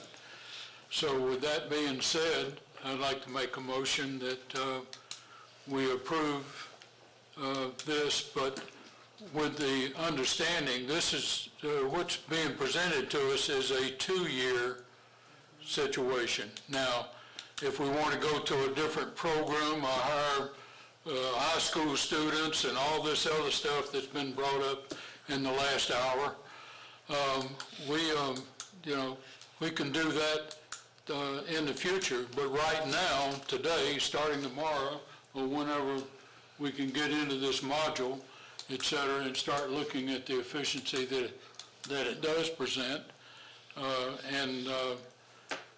As was just stated, the people that may be using that make it easier for them to register and pay, when we get into that side of it. But sticking with the efficiency side of it, I recommend that we approve this, the Civic Plus module, for the 2-year period as stated. And there's no requirement that I saw in the contract that we have to go beyond that. We then can approve it beyond the 2 years that we're really looking at. First year involves the cost of setup, plus the cost of the module. Second year, the cost of the module, whether we're renting it, basically, or however you want to term it. My recommendation is that we approve this for the 2 years as stated, and go from there. Second. Okay, so we've got a motion and we've got seconds. So if there's no more discussion, we don't need a roll call on this, so all in favor say aye. Aye. Any opposed? Nay? Just one. Okay. We will go on to item 11, bid award, PW 2026-06, Beulah Avenue Water Main Improvement Materials. City Manager. Ashley. So we issued the invitation to bid back on June 10th, and the closing date of June 24th. We did receive 3 proposals. Now this is for the Beulah Avenue Water Main Improvement. This is just materials only. They were very close amounts, but everyone had everything, all their documents in there, so staff's recommendation is to award to Ferguson in the not to exceed amount of $114,544.41. Background on this, as we're going to be repaving Beulah, we wanted to go ahead and get the materials so that we can replace that water main. As we said, we're upgrading the pipe sizes down through there to also add fire hydrants so we can increase fire protection in that area. Those lines are old, and They're small, it's a 2-inch. We've got to get that up to get fire protection in. We're going to do all work in-house. We are upgrading the pipes, so 100% of this will come out of impact fees. So when we approve it, will they go ahead and buy the materials so there won't be any additional costs? That's correct. Okay. It looks like what we're trying to do now is we're trying to schedule out how things are going because we have multiple issues. They're just about done with Gay Avenue, which we were upgrading that line also through there. They'll shift over to Beulah and start running basically just like they did on Gay. They'll do the cuts across the street to put the casings in. We may not get the water line in before the project's done, but if we get all the crossings, the driveway crossings and everything else, when the paving goes in, then we'll be able to continue the project because we are taking on a lot at this point as we're trying to move forward. These crews, our water crew is doing a spectacular job. We've kind of separated it out into 2 divisions. One of them is a repair division, repair and also changing out meters, and then the other side of it is doing basically all of our construction. And as you'll see in a little bit later on, and I don't mind bringing it up now, we've kind of taken this, and this has a lot to do also with the property tax issue. We've got to find ways to do things more efficiently. And so by us doing a lot of this work in-house, which has not been done in the past, just from the savings alone on the projects, and there's some projects that are going to be in next year's budget.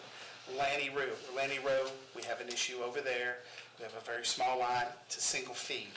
That needs to be a loop system through there because if we had a break now, we would lose pressure across that whole entire road. So that's in next year's. One thing that y'all have not been aware of is a Loki. There was some empty lots on a Loki Street that they're trying to develop. There's no water line runs all the way down. Wow. And so we are going to have to do a capital extension to come on down with that. But we'll be able to do all this in-house. We will have to get some engineering, and so I'm working right now because we got to get permitting done, and permitting has to be stamped through an engineer. And so there'll be probably a task order on the next agenda meeting to get some minor engineering done because we need these stamps so that we can get the permits. The way it works is you can go up, the DEP will allow you to increase pipe size. We're in some legal areas here because there is a statement in there that says if it's tied to fire protection, we don't have to have the permit. So we're waiting on a determination back from them on that. And Kevin, I haven't had an opportunity to talk to you about this. But if you go up more than 2 sizes in pipe, then you have to get a DEP permit. Those permits would then have to be stamped. What we ran into is we just figured if we was going from a 2 to a 6, we were fine. We don't allow 3-inch pipes in the city. We do not use 3-inch connections at all. DEP recognizes a 3-inch pipe. So if we go from a 2 to a 6, that's going from a 2 to a 3 to a 4 to a 6. That's 3 steps. We can only go 2 without permits. So we're waiting to get a determination on, since a lot of the work that we are doing is increasing for fire protection, not new growth, because we already have plenty through there. We're just dealing with aged infrastructure, but we're increasing fire protection. Hopefully those permits will be able to be waived. So we're waiting on that. So this is just another in-house project that we need to get done. And we're really doing it to try to get these road cuts done before the paving comes through. Would be good. Anybody have any question on this? I'm working that poor water department to death right now. Anybody in the audience want to comment on purchasing the materials for this project? Not seeing anybody. Someone like to make a motion? Motion to approve bid award PW 2026-06 Beulah Avenue Main Improvement Materials. Second. So we've got it. To Ferguson. Yes. Sir? Motion is to include Ferguson. Do I need to amend the? No, it's just to include, bid award to Ferguson, whatever. You got it right, Ashley. Yes, Yeah, I'm just reading what the, Okay, so we've got a motion and a second. So if there's no other discussion, all in favor say aye. Aye. Any opposed? Okay, motion carries. We'll go on to item 12, discussion of municipal collaboration. Would you like to start the discussion, Commissioner Pelletier? The only reason why I put this on here, of course, we can't talk to each other, and all the emails going back and forth. And I had discussions with the city manager, and he kind of enlightened me a little bit as to what they're thinking of. And I just kind of, personally, I understand some of these cities are having issues, but I would hate to see that we're using our resources to support other municipalities, personally. Absolutely. They have, Lynn Haven is having issues, obviously, and they have double the ad valorem rate. And for us to use our resources to support other municipalities, I personally don't support it. And we don't, we can't, like I said, we can't talk much of each other, but I suspect that city manager told me a few items this evening. I don't know if you want to talk about it or not, but a lot of this has to do with specific departments. Yeah, so basically what's happening is everybody's, and I'm gonna use this term, they're knee-jerking over the property tax. And of course, a lot of the other cities, if you look in comparison, they're gonna be losing larger amounts of money. So they're looking at consolidating services, which I think it's a great idea. I mean, we currently use the sheriff's office, and I will tell everybody, the last city that I dealt with, I had a full police department, and we pay a fraction of what it would cost to have a police department in-house. So we're really sitting in a position to where, what other services could we consolidate? Utilities is something that you could consolidate. Would it work? Probably not. Because it would be tied in with water rates, sewer rates, you would lose control. And so, I mean, that's, utilities not going to, say the fire department. And I'm talking specifically about Callaway as a whole. Right now, we're not even considering consolidating our fire department out. I personally don't feel like we could be cost effective by doing that. Looking at the county's salary schedule and what they do, we'd be transferring assets. It would be a nightmare of a situation to try to look at that. I understand why the other cities are looking at this, but this also came from kind of the electeds, the higher ups, that they're thinking and they're wanting to start talking about it. I've spoken with the county manager several times on this, where it was like, nobody's really stated it, except I think Claire Peace kind of touched on it. The county is not really actively going out and searching for this. These are the municipalities that are searching for ways to cut their budget. And so, I don't foresee the city of Callaway wanting to give away its fire department. And so, as far as the discussion goes, I think Claire summed it up best whenever she said, well, it would be better if you kind of said, hey, we would like for you to consider consolidating this. Could you look at it? And then we could look at numbers, and if numbers matched and it looked good, okay, maybe. But how much would you really be saving? And I don't really foresee saving a lot of money, but giving up control of your fire department and the response times and everything else to another entity to work inside of our city. I just don't think that's a very good fit. It works really well with our sheriff's office. But that is a completely different monster. So, this is just really coming down to, the question was, well, who else is going to be in this meeting?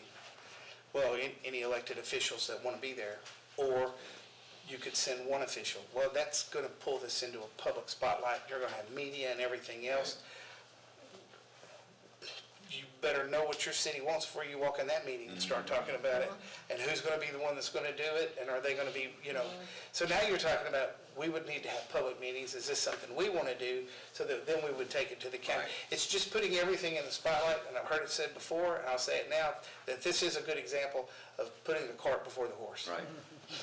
Yeah, and I think Commissioner Peace said so, her letter, basically. Yeah. She wants an agenda, she wants to know what's going to be said, or what's going to be addressed Yeah, before we and- ever and- even get into that. It's just, I mean, I do understand it. I don't think having a big public meeting to discuss it is where it should have started. That's just my personal opinion, because it puts everything in the spotlight. And the first time somebody stands up and says, I think we ought to look at consolidating our fire department, what does that do to your personnel? I mean, really, I've already had multiple firefighters have contacted me and go, what is going on? And then, relax. This is not, I don't even foresee it's feasible. Well, we're just blessed that we don't have to talk about that. That's right. And I'll be darned if we take our assets and give it to another municipality. Especially with the new stuff. Yeah, yeah. Yeah, it's one thing, like in disaster, when they had the tornadoes in Mexico Beach, and we assisted. What's for the the difference? day. That's not giving our stuff away. That's mutual aid agreement. If we have that with all municipalities, that's a whole different story. And they can, But for us to turn our assets over and share, that's a whole different ballgame. And we respect all of our mutual aid agreements, and the minute we're called, we go. Right. Even more so than the mutual aid of like fire. I mean, like in Mexico Beach, we sent our whole entire water department down there our sewer department to assist them with their lift stations. Every one of them was down and they did not know what to do. I think sometimes we're upset before we even get the call. We did on that one, volunteer. yeah, on that one, we were already mobilized and ready to go to get down there and help them. And fortunately, we got down there, we got them all hooked up. And it wasn't just us. We showed up and did the work. County actually supplied most of the bypass pumps. Ma'am, could we take a short break? Sure. We'll go next. Thanks. Yeah, we'll just take a 5-minute break for anybody that Is there anything else needs to we want to talk about on this? go item? away.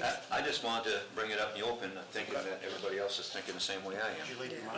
Springfield have the same discussion today. Yeah. I maybe if they had a meeting, I might listen just to see what they're talking about doing, but us staying out of it. Yeah, that's I'm not going to I'd the be, meeting. I'd be curious to know what these, We're gonna have a break, or I thought we were on a discussion. Why would we have a break within the discussion? well, he asked if we could, well, go ahead. I mean, go ahead. I mean, I know, I wanna add to this anyway. well, that's fine, when he comes What are you back. sitting on there? Shut up, hush. What are you sitting on? No, don't.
we'll go ahead and get back to business. Talk to you, Ed. Okay, I think Commissioner Griggs had something he wanted to continue on this municipal collaboration discussion. Well, first of all, the city of Callaway is already lean, mean, and efficient. We also have entered into local agreements, all our interlocal agreements with fire and the AWT. So we're already involved with with the county and all the municipalities. Whenever we need various equipment, including fire engines, et cetera, we borrow them and everything. So we're already working with all the other municipalities.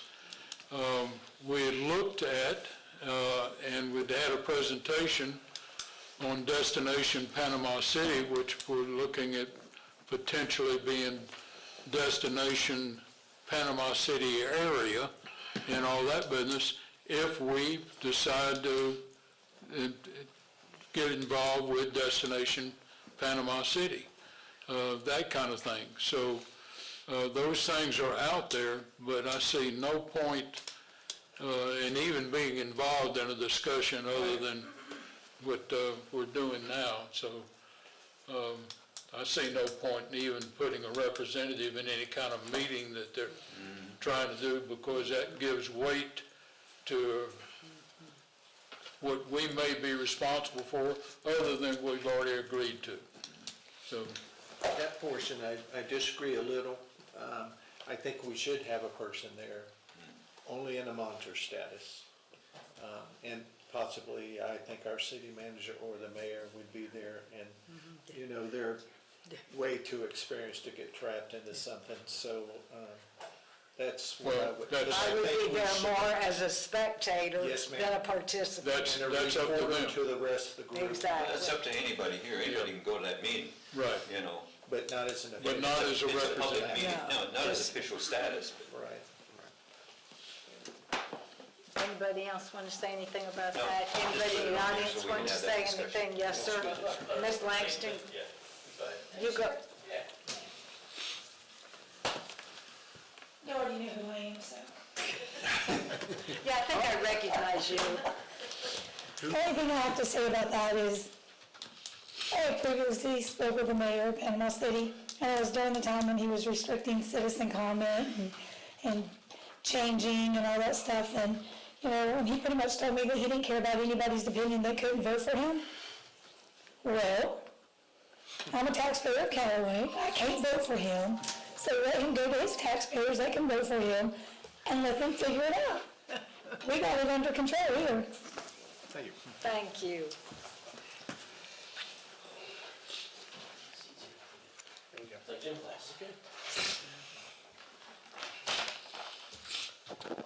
William Troop, 11733 Poston Road.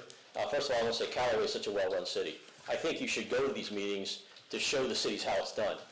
There's a lot of things that you can provide that you do very well in the city that can help others, because again, in the spirit of intermission cooperation. But one area I'd like to bring up is the possibility of grants. There's right now, I forwarded through Commissioner Pelletier, I don't know if you've seen it, Mr. Cook, on an emergency management performance grant. It may be too big for Callaway itself to do, but if you can get together with some other cities, instead of like Callaway just applying for, say, 2 things, the other cities can get together and apply for 10 things under a federal grant and get it federally funded. So there's a lot of grants that I do not forward up through working with Chief Joyner and giving them Commissioner Pelletier because they're just too big for Callaway. There's several fire and EMS grants that I've seen that I just don't forward because they just wouldn't work in Callaway. They might work in my own department in Pennsylvania, they might work in some other departments. But if Callaway, you come to the table and say, hey, we need this long-term thing or this project or whatever, especially fire, emergency management, EMS, that might work, a consortium. But Callaway, please come to the table and share your wisdom, because I think there's some cities, from what I'm hearing, are in trouble. And you folks are really doing it right, and you can help your community. So with that, the only thing I would bring up is you're such a well-run city, but nobody knows it. I run the website in my little community out in East Bay, and people always come up, well, I didn't know the city did that. Well, yeah, they do, and they do it well. So I don't have an answer for that. I'm not that smart, but if there's a way, especially with the cutting of the budgets and everything, and this people intermunicipal and people being concerned about losing their jobs or cutting departments, you don't need to do that. Your departments run very well. If your fire department, your water department, every department I've ever run in my working with Callaway have just been home runs. They're outstanding people. They do a great job, and I don't think usually sending them off would do any good. I think it would be harmful to the citizens of Callaway. I think they're cost efficient, they're effective, and anyway, I just think how do we let people know? Anyway, thank you very much. Thank you. Thank you, sir. Okay, everybody good with that? Okay. We will go on now to water and sewer rate increases from Bay County discussion. City manager, do you want to? Yeah, so, of course, we have received letters from Bay County indicating that sewer rates will be increasing and water rates will also be increasing for fiscal year 2027, starting January 1. Water's going to basically go up 6 cents per thousand, and sewer's going to go up 15 cents per 1,000 gallons. And so this is, of course, we deal with this every year. I do want to make sure everybody understands that the county did a long-term rate study that reflects their needs for redoing their pumps, linings, all sorts of stuff over at the treatment plant and everything, as all that is included in here. And so because of that, they actually have a proposed schedule of rate increases that we get every year. We know what's coming up. Of course, I really don't because I can't find that study I looked for next year. But I mean, we'll continue to see these up. Staff's just recommending that, now this is going to be, and I want everybody to understand, this is not base rates. This is on usage per 1,000 gallons. So it's going to be 21 cents additional per month per 1,000 gallons used. The average house uses about 4,000 gallons a month. So you're talking about 84 cent increase on that per residence. Or you can take 84 cents, multiply that times 12, and figure out what it is yearly, which would be less than $12, yeah, 10, 11, somewhere up in there. So, we're not requesting any rate increases. This is not coming from staff. This is coming from the county, and we're just asking for it to be a pass-through. I would say raise it the 6 cent or the 15 cent. I think with all the lift stations and so forth that we're trying to do in the future, I think a pass-through is good this year. We're not trying to cut anything, a little bit here, a little bit there, because we're going to need the money for the lift stations, for our sewer portion. They're doing it January, not October 1st? Huh? They're doing it January instead of October, that's what, let's say, that's great. That's in January 1. That's what their letter said, was January 1 for both. Yeah. I questioned that too. Yeah. But, yeah. We probably want to double check that because Yeah. the reason we've got it on here is because we have to advertise for 2 months. Yeah, So put we it on were the utility accepting it bill. in our budget as October 1, but we will, we need to, Adam, we need to double check that. It is January. It is January? Okay. And you can wait till October to put it in the utility bill. Yeah, so we'll wait and we won't raise it until they raise it. Yep. Sounds good. Everyone? This is a pass-through. I mean, it's, unless we have an interest in absorbing additional cost to us, which I don't. So all we're doing is passing through the cost to the city, which we have no control over what the cost is coming to the city. We're just passing that through. It's 6 cents, and of course, if you have an irrigation meter, it's going to be 6 cents for that 1,000. A regular household is going to be the total of 21 cents per 1,000. So I think our direction is just do a pass-through, right? 15 Yes, cents. and pass-through 6 is cents. fine. Okay, did anybody in the audience want to comment? I mean, I think we all know we go through this every year. So, you just need direction, you don't need a vote on that one. Okay, we need a motion? We good? No, I mean, but when the time comes, they'll we'll have to do a resolution. Yes. You'll put it on the utility bill, which that's why you need a letter, because we have, what is it, it's So done just twice. discussion. There'll be a notice on the utility bill in October, November, I guess. But I just, do we need a motion tonight? No, you'll have to vote on it in January or in December, whenever the time comes. Okay, But they just need to know to advertise it on the utility bill in advance. okay. So we can go on to item number 14, DEP, oh, these are the good ones, DEP Resilient Florida Grant Award Bertha Spillway Replacement Project. Yes, you deserve a round of applause for this. Go ahead, well, let's see, we have a resolution with this now. Go ahead. Yeah, so Steve. we've been applying for various grants to replace the Bertha Spillway. DEP Resilient Florida has awarded us a 50/50 match grant totaling $2.9 million. The engineering is already complete and we're now working through the final stages of core permitting. Me and Kevin have talked about that tonight. We think we've got that finished up. And so this grant will only be for construction. This was one we were told we were not getting this year, but you know the right people and you make the right phone calls. Things happen. But I will say this, the best thing about this grant is it was this commission allowing us to prep ahead and get the engineering done on it. That is what pushed us over the ledge. That was it. We're shovel ready with the exception of the core permit, but we all know how the core permits work. But we're in the final stages of that. So this is basically just accepting the grant agreement and we'll move forward. It's already budgeted this year. If y'all remember last year, we budgeted for a 50/50 match grant. And so we will just use our current line item budget that we have for this. So the total project is 2.9, right? No. 5.8. No, this project, total project cost is, it should be less than 2.9. Right, that's what I'm saying, the total project. Yes. Matching plus the grant is 2. Correct. Didn't I ask you that question before and you told me the grant was 2.9? Yeah, that's what it made it sound like, we're matching 2.9. Oh, I'm sorry, the total grant amount is 2.9. Okay. But we're matching. We're matching So the total project is going to be 1.4 5. is what we're doing. We're matching 1.4 to their 1.45. 2.9 is the total, half, but from Correct. them, half from us. half from them, half from us. Right. Yeah, So the see, I grant- was the under grant is the other 1.4. impression as well, but, Yeah, the grant's 1.4. Next time. okay, well, good, Which we're not getting any better than a 50/50 grant right now on anything. no.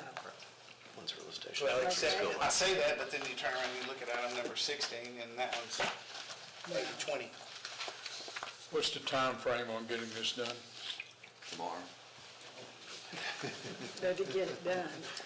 I haven't even extended the grant yet, and you want a time frame? Oh, yeah. We will go back and forth with the state, I making sure we have need all to the find out, paperwork. we gave you a shovel and a pail for Cherry Street, and we're gonna have to give you a scuba gear for this. If you need a permit from Army Corps, it couldn't start for 6 or 9 months. Yeah. If you're waiting on a court. Well, we'll probably spend more time going back and forth with the grant agreements and making sure we have all the paperwork right and everything. We have we put out? No, we haven't. But we're getting ready to put out a bid for grant administration. Right. Putting out a bid for grant administration. The one that we currently had, all of that was dealing with Hurricane Michael that we used GRAS for. And so unfortunately, these are CDBG projects. They're not associated to DR. And we do need a grant administrator on all these projects. That is actually paid for out of the grant. The grant will extend up to, it's either 5 or 10%. And all of our contracts are always for only what is allowed for grant administration. That's where the extra money comes in from where I think we're gonna be able to get the spillway done for maybe 2.3, 2.4 is what we were estimating. Right. But yet the grant's for 2.9, so that covers Well, the grant is not. CEI and grant administration. Great. Okay, you're confusing me. I asked you, the total project is 2.9, correct? 2.9. The total grant amount is 2.9. Project, we haven't bid it out yet, and you know as well as I do, we never know what's gonna happen on a bid. That's Okay. confusing me now too. Yeah, right, because, thank you. You know, because a while ago you said it's 1.45. Right, now you're That's telling how me. much We would match grant that money, yeah. for a 2.9 total. So make up. So the grant is 2.9. I mean, The total money we're gonna get. From for the state. The max we can go for this project with a 50-50 match is 2.9. So half of that's us and half of that's the state. That's correct. 1.45 And that's gonna have to is us and cover, 1.45 that's gonna have to cover is grant It's administration 2.9 and total. CEI and control. however, if the project comes in at 5, then we need to find some other money. 2.1 on ours. If it comes in at 5, I'm that just thing's saying. gonna sit there with a hole in it. Yeah. Yeah. That's all I gotta say. You're just confusing the crap out of I'm you. sorry. You're saying, you know, the I total. deal with it every day, I'm sorry. You should have put, Yeah, we talked about this. 2.9, earlier. yeah, It confused 50-50 the hell out match. of me. Well, it's a 50-50 match totaling 2.9. Right. 50-50 match totaling 2.9.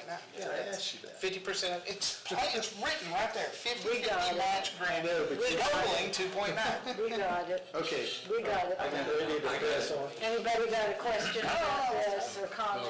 Can't be no more supplemental. No. Does anybody in the audience want to comment about whether we should accept this grant or not? You gonna re-explain Yes, this sir. to us? He's going to tell us not to accept them. No, he's not. He's gonna go put a coat on.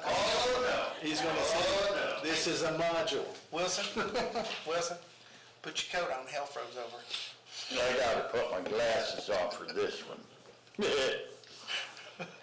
Paul Bohack, 7010 Mike Lane.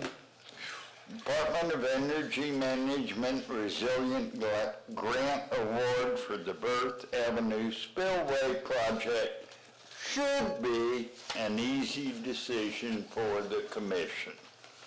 It is the final phase of the Berth Avenue Bridge project and an essential element in the city's stormwater management program.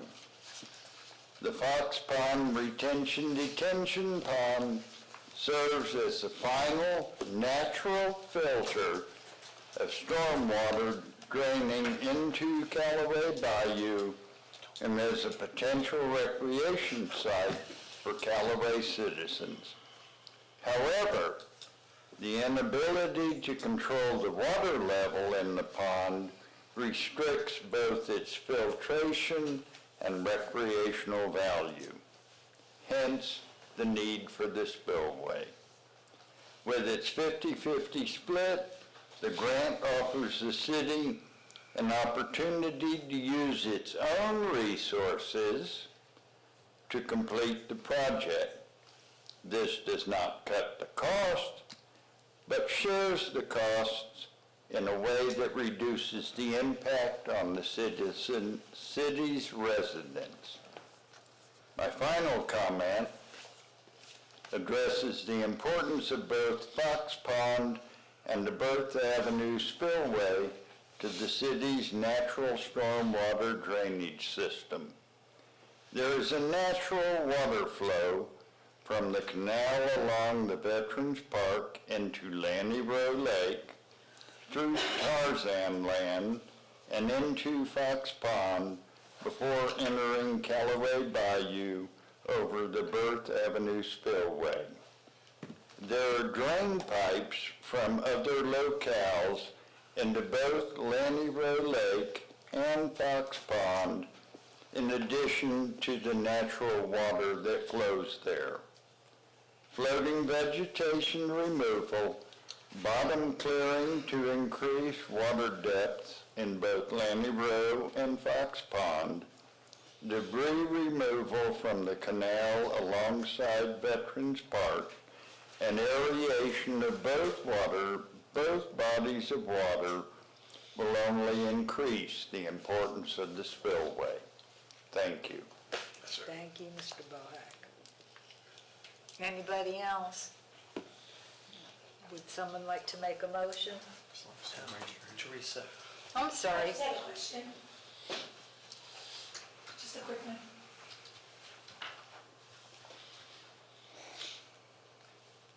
In true form, we get a grant. We're only supposed to pay so much money. So where will the additional money come from over the 1.45 out of our budget when something happens? Because I hate to say it, normally things happen. So I just figured I would go ahead and ask, where's this extra money? Is it in the budget somewhere? Do we have a? Salaries. I'm sorry. They will take your salary. Be careful. No, but seriously, because you know, true to form, it's just not that easy to say we're gonna spend 1.45 million of our money on something, because it never happens that way. Well, this is gonna flip. Are you through? I don't want to interrupt. Yeah, go ahead. Okay. Let's flip actually back into what Commissioner Griggs was talking about, I think a couple of meetings ago. We will have contingency set into this budget because it's a state grant, not a federal grant. So we will have a contingency line item to help with offset. You're right, there's always going to be something. I mean, a lot of the grants, we do have contingency money in. Sometimes we spend some of it, sometimes we don't. And if we don't, that's when we come up and go, oh, hey, we were $70,000 underneath it. Most of the time, that's contingency money, because we will accept a not to exceed amount, but at the same time, if something comes up, we've got to be able to cover it. Now, what budgets would this affect? Half-cent infrastructure, CRA. The CRA money is probably where it would be coming from, most likely. Since we can't give that away. And of course, now we're going to have, this is a stormwater project. 2 items from now, we're going to actually push back the money, all the money that we had spent out of stormwater is going to now be covered with a grant, so we'll have extra couple of $100,000 in the stormwater fund if we, I don't remember how much was in that fund that we started off with. Sorry, I don't have that number. 300? Yeah, it was like 300. It was around 300. Yeah, I think we had about 300,000 in stormwater. And so now that we've got this other grant, that's going to push that money to be freed up that we could use for stormwater, which would be appropriate for this grant. So we have some different funding sources. The goal is for it not to happen.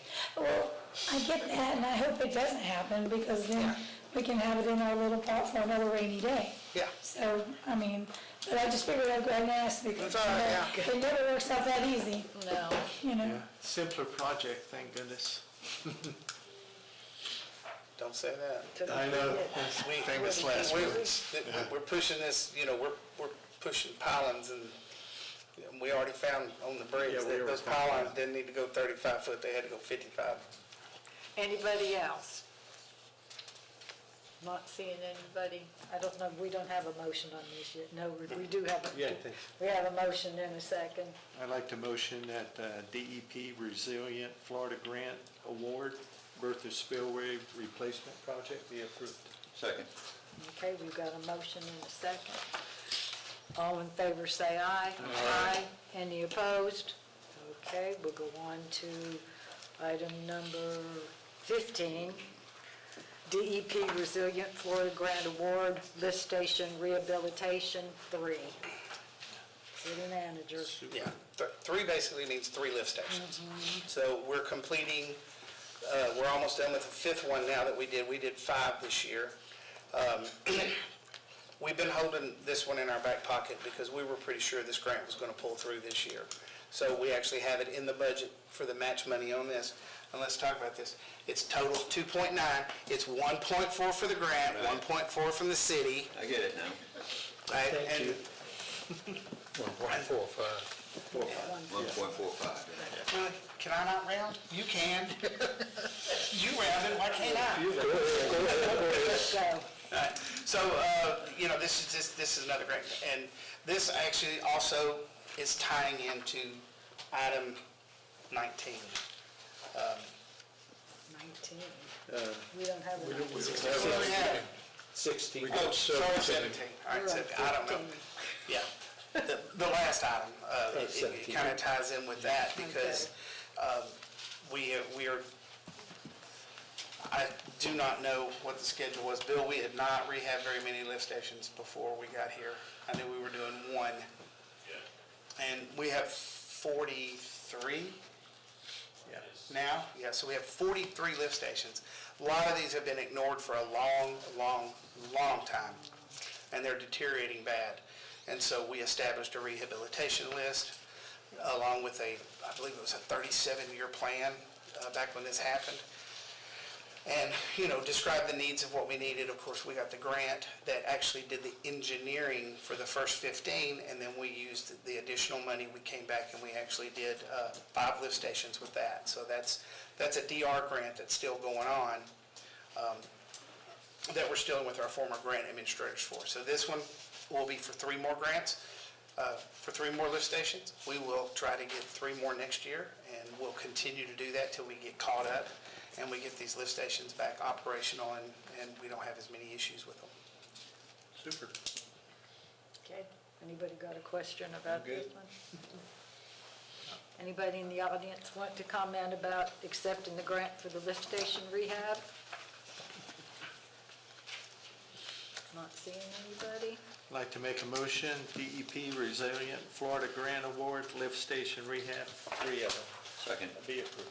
Okay, we got a motion and a second. I don't think there's any discussion. All in favor say aye. Aye. Any opposed? Okay, we'll go to item 16, Florida Division of Emergency Management Master Stormwater Study Grant. Okay, as y'all know, we applied for this grant last year, and we were denied the grant. But unfortunately, we really need the stormwater study, so that actually affects our lift station grants, because where do you find lift stations? In your basins, in your low areas, which is where we need to be able to monitor and do our stormwater. We had moved forward with using the money in the stormwater fund to fund this grant. We have paid out some money to the engineers. We haven't paid out our match amount yet. I think our match is 70-something thousand. Don't give me exacts, I don't know, I have to look it up. But this grant is going to be basically for up to $285,000, and then we have our match. I have to look through the grant to see what it is, but we will take what we've done so far. The grant's going to allow us to pick up where we're at and continue on with this grant, only they're going to end up paying the remaining 75-80% of it. So that is the money that will go back, it will remain in the stormwater fund that we can use for the bridge, for the spillway. So there, here's your answer. Anybody have any questions? No. Are we going to accelerate this process? They're already started on I the know, study. but how long is it going to and- take to get the study done? I would have to, I can We've get been it. talking about this for years.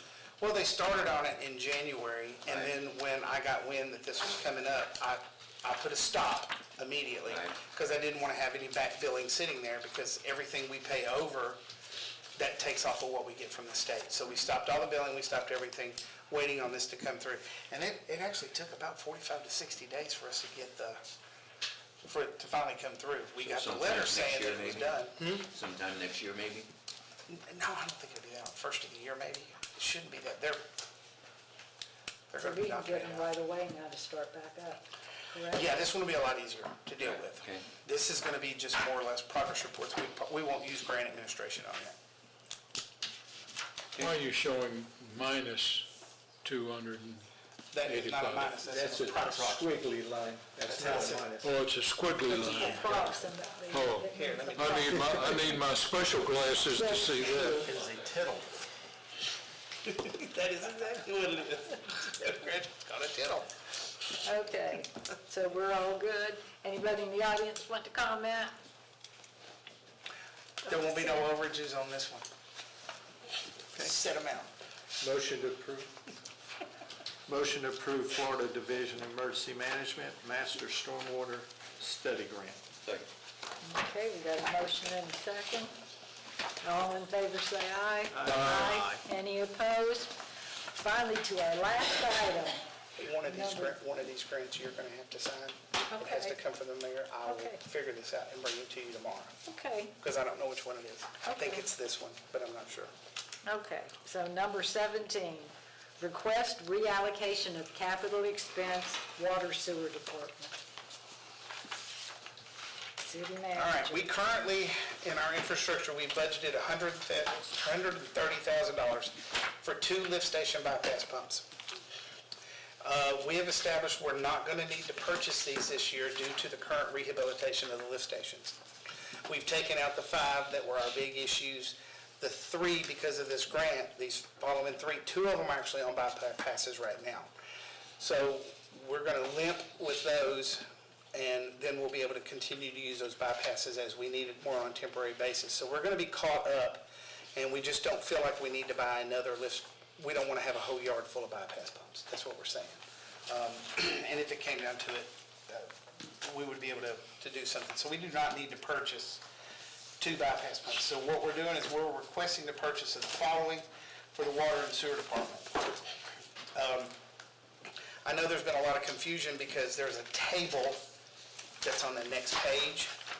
It's because that table wouldn't fit on the first page, and our formatting just doesn't allow us to do too much with it. So what we're looking at is the water department needs a larger mini excavator. The minis that we have now, they're smaller, they're 30s. We do have one very large excavator, but it's in the street department, and the street department is using it all the time. And it got to the point to where on Cherry Street, we couldn't get it enough to complete the water project that we're working on. So we started renting one out of our rental budget, and it rents for about $2,900 a month. And it's either been 3 or 4 months. Bill, do you remember, was it 3 or 4 months we rented it? Right at 4 months. Right at 4 months now. So if we continue down this road and we look at our schedule of projects that we have coming up, we're basically going to be sitting in a deficit where we're going to pay more to rent this thing to complete these projects than we are if we would just went ahead and purchased one. So as we look ahead, and that's why we listed out the projects, the Aloki Street, Delaney Row, Beulah, Gay, and the Cherry Street, which we're replacing those, we have to have a larger mini out there that can, and when we talk about mini, we talk about 30s, those are little bitty machines. Those are the smallest machines available. They just can't, they don't have a large enough bucket to dig down to where we're putting in 10 and 12-inch lines as we go through. So we're requesting that we take $77,000. That's going to buy the Bobcat and it's going to be a trailer. Now, that trailer is too small for this mini.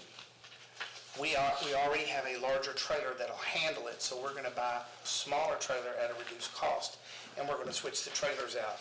And we'll have this Bobcat on the larger trailer that we have now, and the new trailer that we buy will go to we'll work through the small one. But just so everybody knows, with all those projects, and I really didn't total anything up, but as we go through and we do a project, we will call contractors and get estimates on, hey, what would you charge? And so by doing these 5 projects in-house, we're actually saving about $2.8 million in project costs. Where all we're basically doing is we're paying for materials, and we're paying for those materials because we're upgrading all these lines. Those are coming out of impact fees. So it's not really an issue of where the money's coming from. Impact fees are there. We have to use them for upgrades. And we do need to spend down our impact fees. We have to show that we use them because of restrictions on how long impact fees can sit without being used. So this is going to basically, we'll shift over, we'll get the larger excavator so that the water department will have one specifically for them.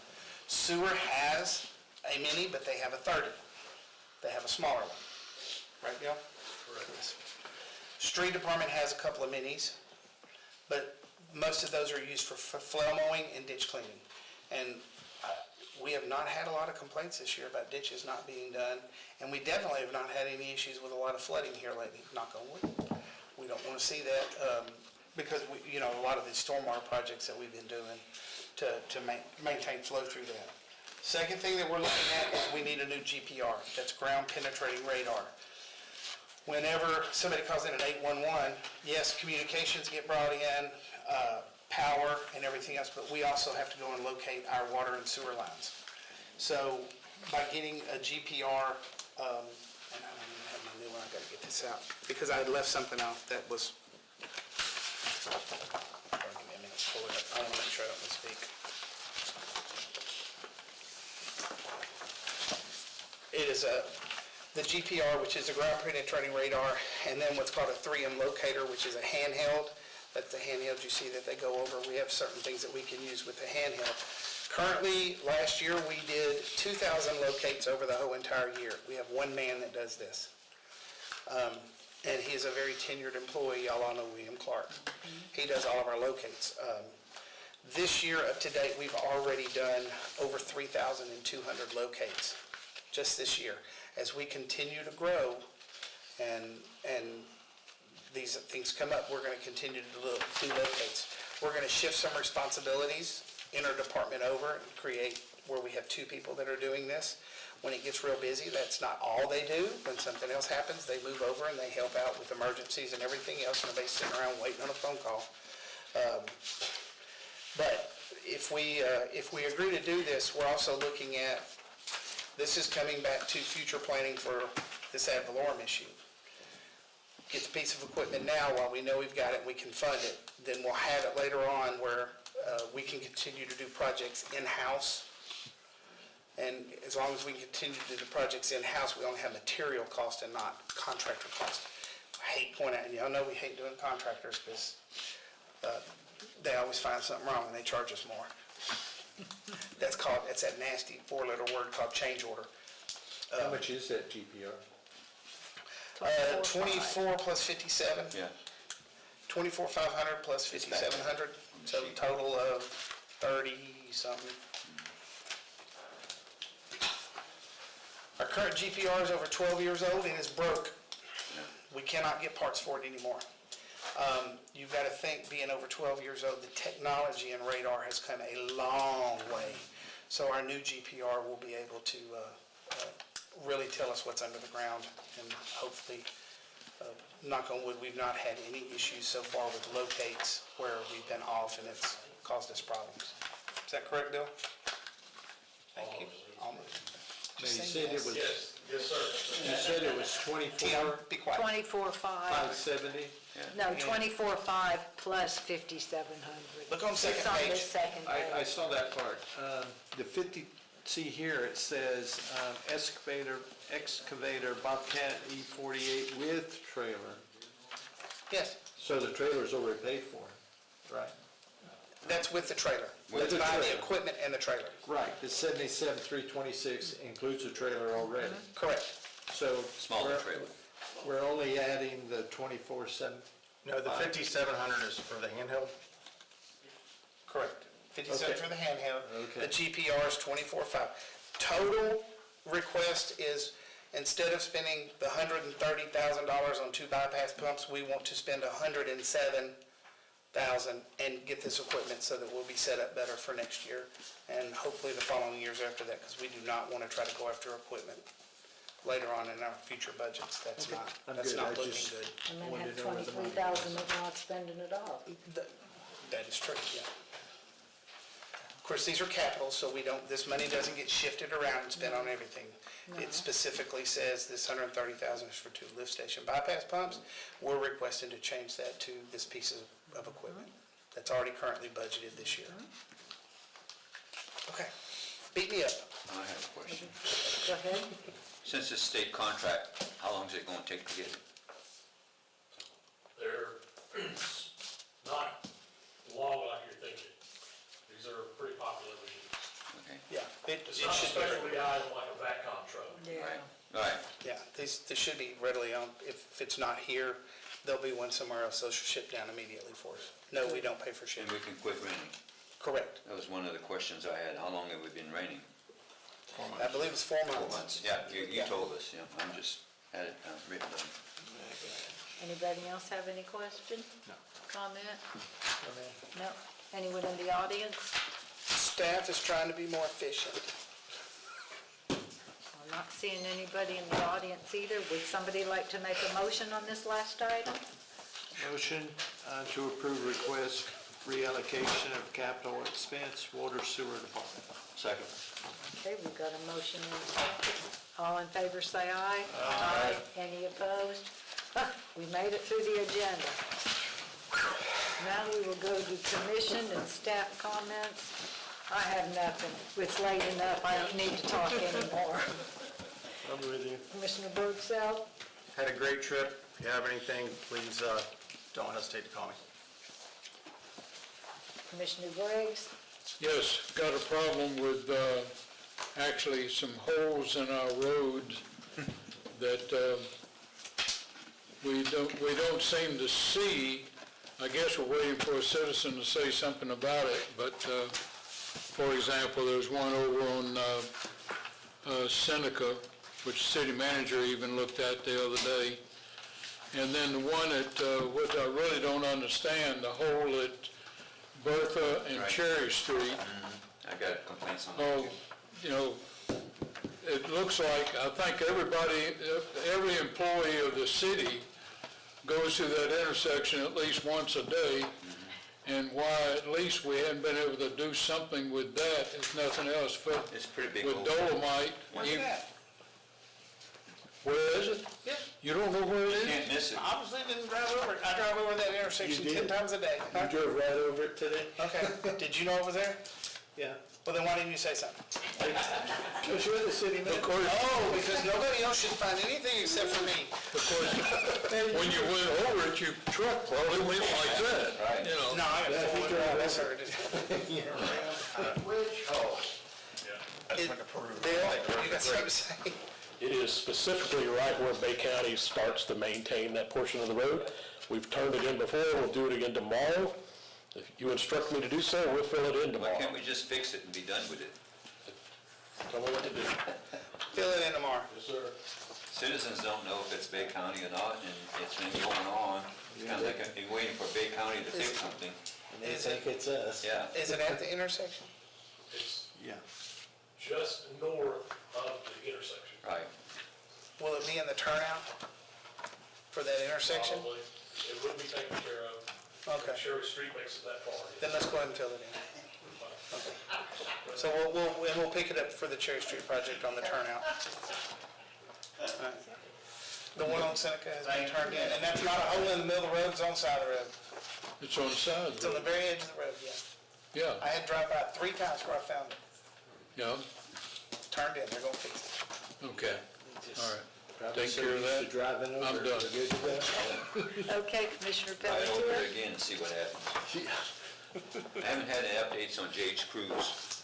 Can you send me an update tomorrow on it, please? No, I'm gonna update you here in just a second. Oh, You want it now? yeah. We'll just talk about the paving, so I got the quote on JH Cruise. The reason that it took so long was because the first guy that went out was one of the upper level guys. Right. We went out and they went out and actually did some testing. We're gonna mill it and overlay it. Okay. We're fine. We have the We'll be able to money handle for it? Yeah, we'll figure it out. We always do. So I have quotes. I have got the list almost completed. I'm verifying it in the morning with Chris. We're gonna go over, make sure we have everything we wanna do.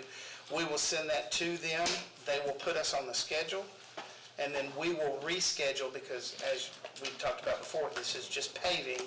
This is not doing the sub-base. So a lot of these places, we will have to go in, excavate out, add material, re-crown the road, except on James Cruz, we won't. That'll just be mill and resurfaced. I got another complaint on Cherry Street Mill. Post office is telling the customer that the city is telling them that they can't go down that road, specifically in the 5600 area. I'll readdress it. First they said the sheriff, and of course they verified with the sheriff, and now they're saying, no, the city told us we can't drive there, so we can't deliver to your home. And this is a senior citizen that can't go out. We're having multiple issues with our deliveries. I actually received an email today from one of our major companies that said they had returned mail. They needed us to update our address, and they photocopied it. It's my address. It's the city's address. Are we communicating with the postmaster, or? Actually deals with them a lot more than I do, because I think... Postmaster? I got a feeling I would go... Just whoever answers the phone. I've been down to the post office. Right. Nobody will take responsibility for anything. Nobody will help with anything. It's just, we'll get there when we get there, unfortunately. I have struggled and struggled to get anyone to help with anything at the post office. And that's me physically going down there, not calling them. because calling them is, No, you don't can't get answer anybody. calling. We will go back again. Okay. And are we done with Shakoshi Drive? No, yeah, you know the better than that. You just bringing it up, just so you know what's on my list. Okay, good. Let me see. You can talk about it later. Okay. Just want to make sure you talk about it. All right, so that one's done. That it? Yeah. Commissioner Ayers? Yes, ma'am. That's done. City manager, on the large medical, or water leak, and it's because of medical reasons, I guess the guy can't get it fixed. Do we still have that leak? Or we? No, it's all taken care of. It's taken care of. Everything's taken care of, everything's Okay. cleared up. Yeah, I was gonna ask if we Yeah. could just fix it, because it'd save us money in the long run. That wasn't it, it was a single leak. I got you. It was a single massive leak that ran for a On the long owner time. side. And on the owner side, the water But bills he's went ecstatic, disabled. yeah. Yeah, okay, thanks. Met with city manager several times. FSU First Friday, attended that. Bay Estuary Committee attended that. You should have your ballots in the mail if you're, I think it's just for Republican Party, so you can vote on that. That's all I have. Okay. City clerk, you have anything for us? Yeah. City attorney? I need you. I just want y'all to know, the city clerk loves me more than anything. Why, because you, Look, I need y'all to send him on like a month, I don't know, sabbatical, just to catch up, just so I can catch up with all of this lately. He has been putting in some work, I'll give it to him. But Lord, I told y'all she loves me. yeah. Love-hate relationship. I get screamed at. Cherry Street, they're continuing on. Commissioner Pelletier, if you'll check got your... it. I was about to say, if you check your inbox. I did, I got it. 4 minutes after I got it, I sent it, I forwarded it on, y'all have a schedule, an updated schedule. And I sent you an email also on a big problem with posting water. I've already sent it on. Okay. Yeah, I'll have them out there. They'll get out there immediately. So, yeah, Cherry Street. Fortunately, I will come back and say one more time, we're not having any problems with the sub-base as we go. Compaction is working out really well. So our prayer that that isolated area that we had to put down, that geogrid, seems to be what it was, isolated that area. So that's looking real good. Sandy Creek, you're not gonna believe this, but we actually think we've answered the last RFI from environmental, and it has to do with the indigo snake. We have to acknowledge that we know that the possibility that that snake is out there, and that we will do everything we can to not. Kill one. Is it endangered or something? I don't know. I just I've wondered never if I heard get of one in it. my yard, it's gonna be gone. Don't tell me that. Or don't tell environmental that. The 5 lift stations, we're finishing up the last lift station now, and we've started the punch list items on the rest of them. Let's see. Lake Drive, the LAP grant for sidewalks, we're at 30% design. That's looking real well. Y'all have accepted the grant. We're in the engineering phase of that right now. And so we're at 30% design on that. South Bertha sidewalk lap project that goes from about halfway down there at Bridge Harbor at their last exit down to Wallace. We're sitting at 60% design on that. Commissioner Pelletier, you asked about that school board interlocal. I have sent an email to Mark McQueen asking him if this is something they're planning on reviewing and modifying, because it wouldn't be for us, it would have to be with everyone. I haven't got a response back on that yet, Okay, but thank I did at least send it. Thank you. Skokie. We're done? The drainage, huh? We're done? Pretty much. Yeah. The county went out, and even with their spider, they denied being able to access I saw it that in any email. way, shape, or form. Right. I talked to Joel, I talked to Keith, and they say there is no way they can get any equipment in there at all. We don't have any easements. The only way that ditch could be cleaned, possibly by hand. Can we get the prisoners to do it? I have got a email into the sheriff to see if I can get a crew to come out and do it. They did the big ditch there, you know, in Shadow Bay that had been done in 7 or 8 years, that was 8 foot high, and they worked on it for 2-3 days. A lot of manpower. That was actually something me and Joel had talked about yesterday, was Right. possibly looking at, Get the sheriff department to help. yeah, because get the we were looking at inmates out different pieces of equipment and everything. But yeah, I'm gonna follow up with the sheriff and see what it will take to get a crew to come out and help do that. And we'll get the support from the county. So if the sheriff doesn't do it, where are we going with that?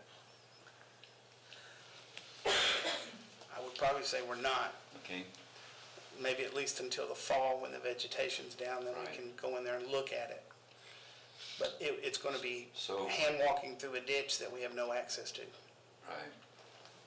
And that's depending on how we can, basically, if it can even be traversed.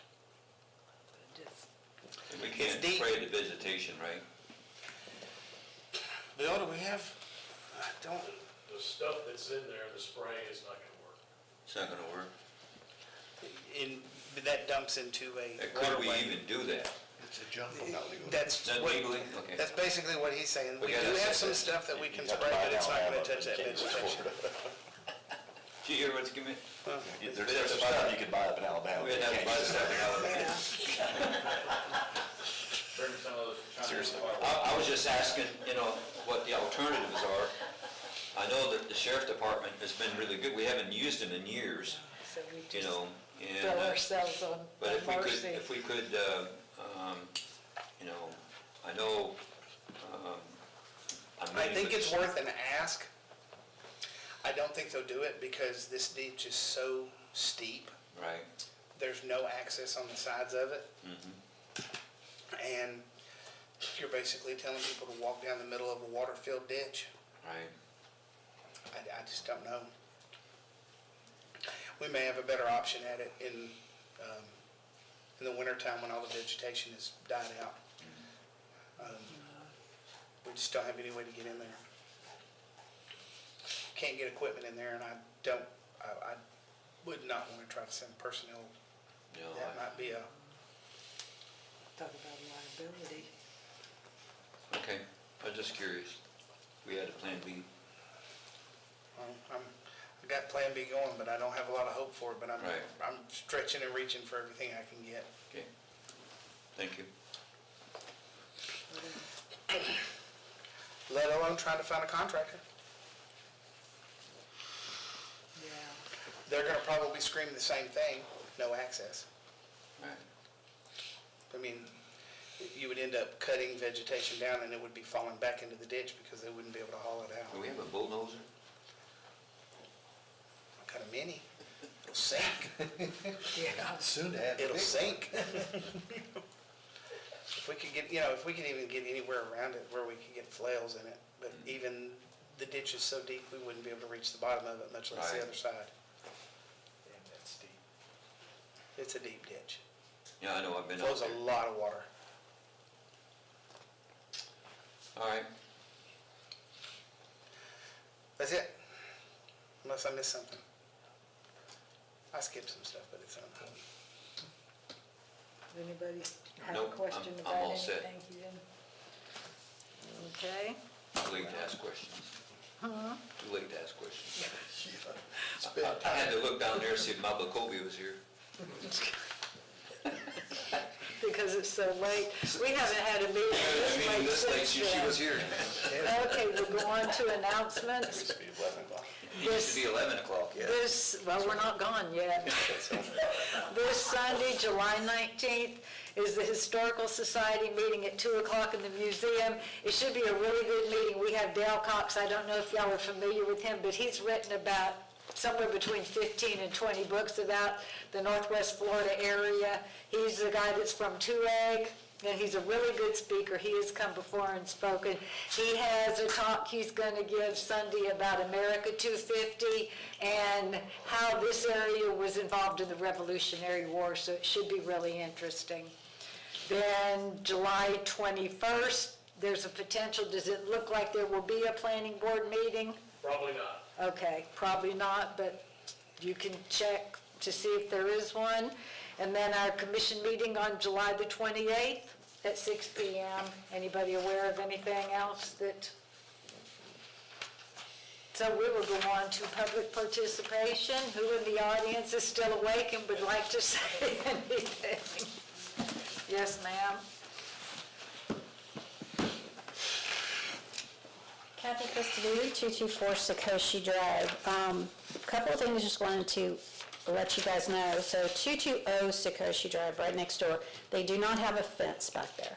So there is access to get back to those trees. The main concern is these trees falling into the ditch during storms and blocking it and flooding our house again. So he is eventually going to be building a fence, but right now it's wide open. We would be willing to move our fence back some to give more access to behind our house. And then there is area on the other side of the ditch closer to that trailer. I don't know that number for that one, but I know getting in there is difficult, but we could probably find a way to get, if there is a tractor that can get in that ditch and do, I'm wondering if can it be cemented on the bottom and the sides, dug out deeper and flatter so that it's easier to maintain? The big problem is we're getting hurt. I just found out my husband got hurt last year on it. I didn't even know that, trying to maintain it ourselves. Now, we do have some wire fence we could put up because we own property on the other side of the ditch, and that's a hazard, and we could put that up, but in the wire, just to say don't trespass, to kind of at least let people know that it's dangerous. But I like to kind of fix the problem instead of just letting people know there's a problem there. I'm wondering, could we dig a retention pond on that other side that's closer to that trailer, to where there's place for the water to go when all that water comes in and has nowhere to go? Is there an option? Is there another thing that we could do other than just every couple of years tear down the debris that's going to fall in the ditch? It's like we keep kicking the ball down the road for 26 years now. I do not think we can concrete that ditch, because at one point it was a natural ditch, and that would probably require a Corps permit. And I haven't done this here. I do have experience at the last city I was at, and it was a nightmare. And the Corps they believe their term is called sinuosity, and it's called sinuosity. It's called the natural flow of water, and they do not like for you to do anything that will impede that, and that includes putting anything hard at the bottom of it. We experienced this through NRCS, whenever they said you could cut down a tree that was leaning, but you had to be 6 inches above, and it had to be exposed because the root systems, you couldn't pull the roots out or anything like that. Yeah, we try to keep the roots in there to keep the sides up. Exactly, and that's one of the things. Yeah, we just have to find a solution, because this has gone on for 26 plus years, and it's going to keep going on. Kathy, you said the neighbor on the east side is putting up a fence? Well, that's where that swale is, going Yes. back to the ditch. Yes, and we told him he has to put the fence further. We moved our fence to make room for the swale, because it's been dug once, and it probably needs to be redug again. That would help, but we're telling him to put it back 8 feet. I think it was 16. But right now, it's wide open. Okay, you must have changed neighbors then. 220? Yeah, well, they did. They were We have- right, yeah. Yeah. Because the person that owned that property before, y'all will actually have to take care of all that. Yeah. Okay, thank you. Anybody else? Yes, sir?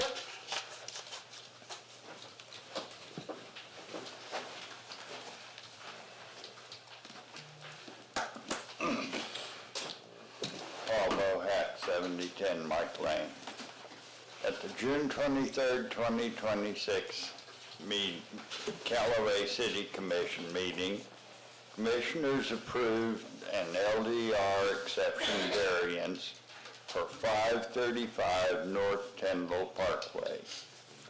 The variance allows the construction of a Firestone Complete Auto Care Center and a drive-through Dutch Brothers coffee shop. The commission summarily delivered a middle finger salute to the Central Corridor's urban design overlay limits, blatantly ignoring the prohibitions reflected throughout the Central Corridor's individual and collective ordinances. The decision, in direct opposition to the unanimous rejection of the same request by the Planning Board, created the city's own gasoline alley along its northern entrance. Perhaps even more egregious is the disparity in treatment demonstrated by the previous decision recognizing the Central Corridor ordinances to deny Grease Pro the opportunity to establish car sales on its already non-conforming land use site, while ignoring the same ordinance to accommodate 2 new businesses. It is the inherent unfairness of such decisions that prompts residents' questioning of commission integrity. If the Central Corridor urban design limits no longer meet the commission's city planning direction, or if the commission is no longer willing to abide by the ordinance's restrictions, then I would expect the city clerk to be instructed to prepare whatever paperwork is needed to repeal or rescind in their entirety the Central Corridor urban design limits ordinances within the LDR. Thank you. Thank you, Mr. Bohack. Anybody else want to speak? Not seeing anybody.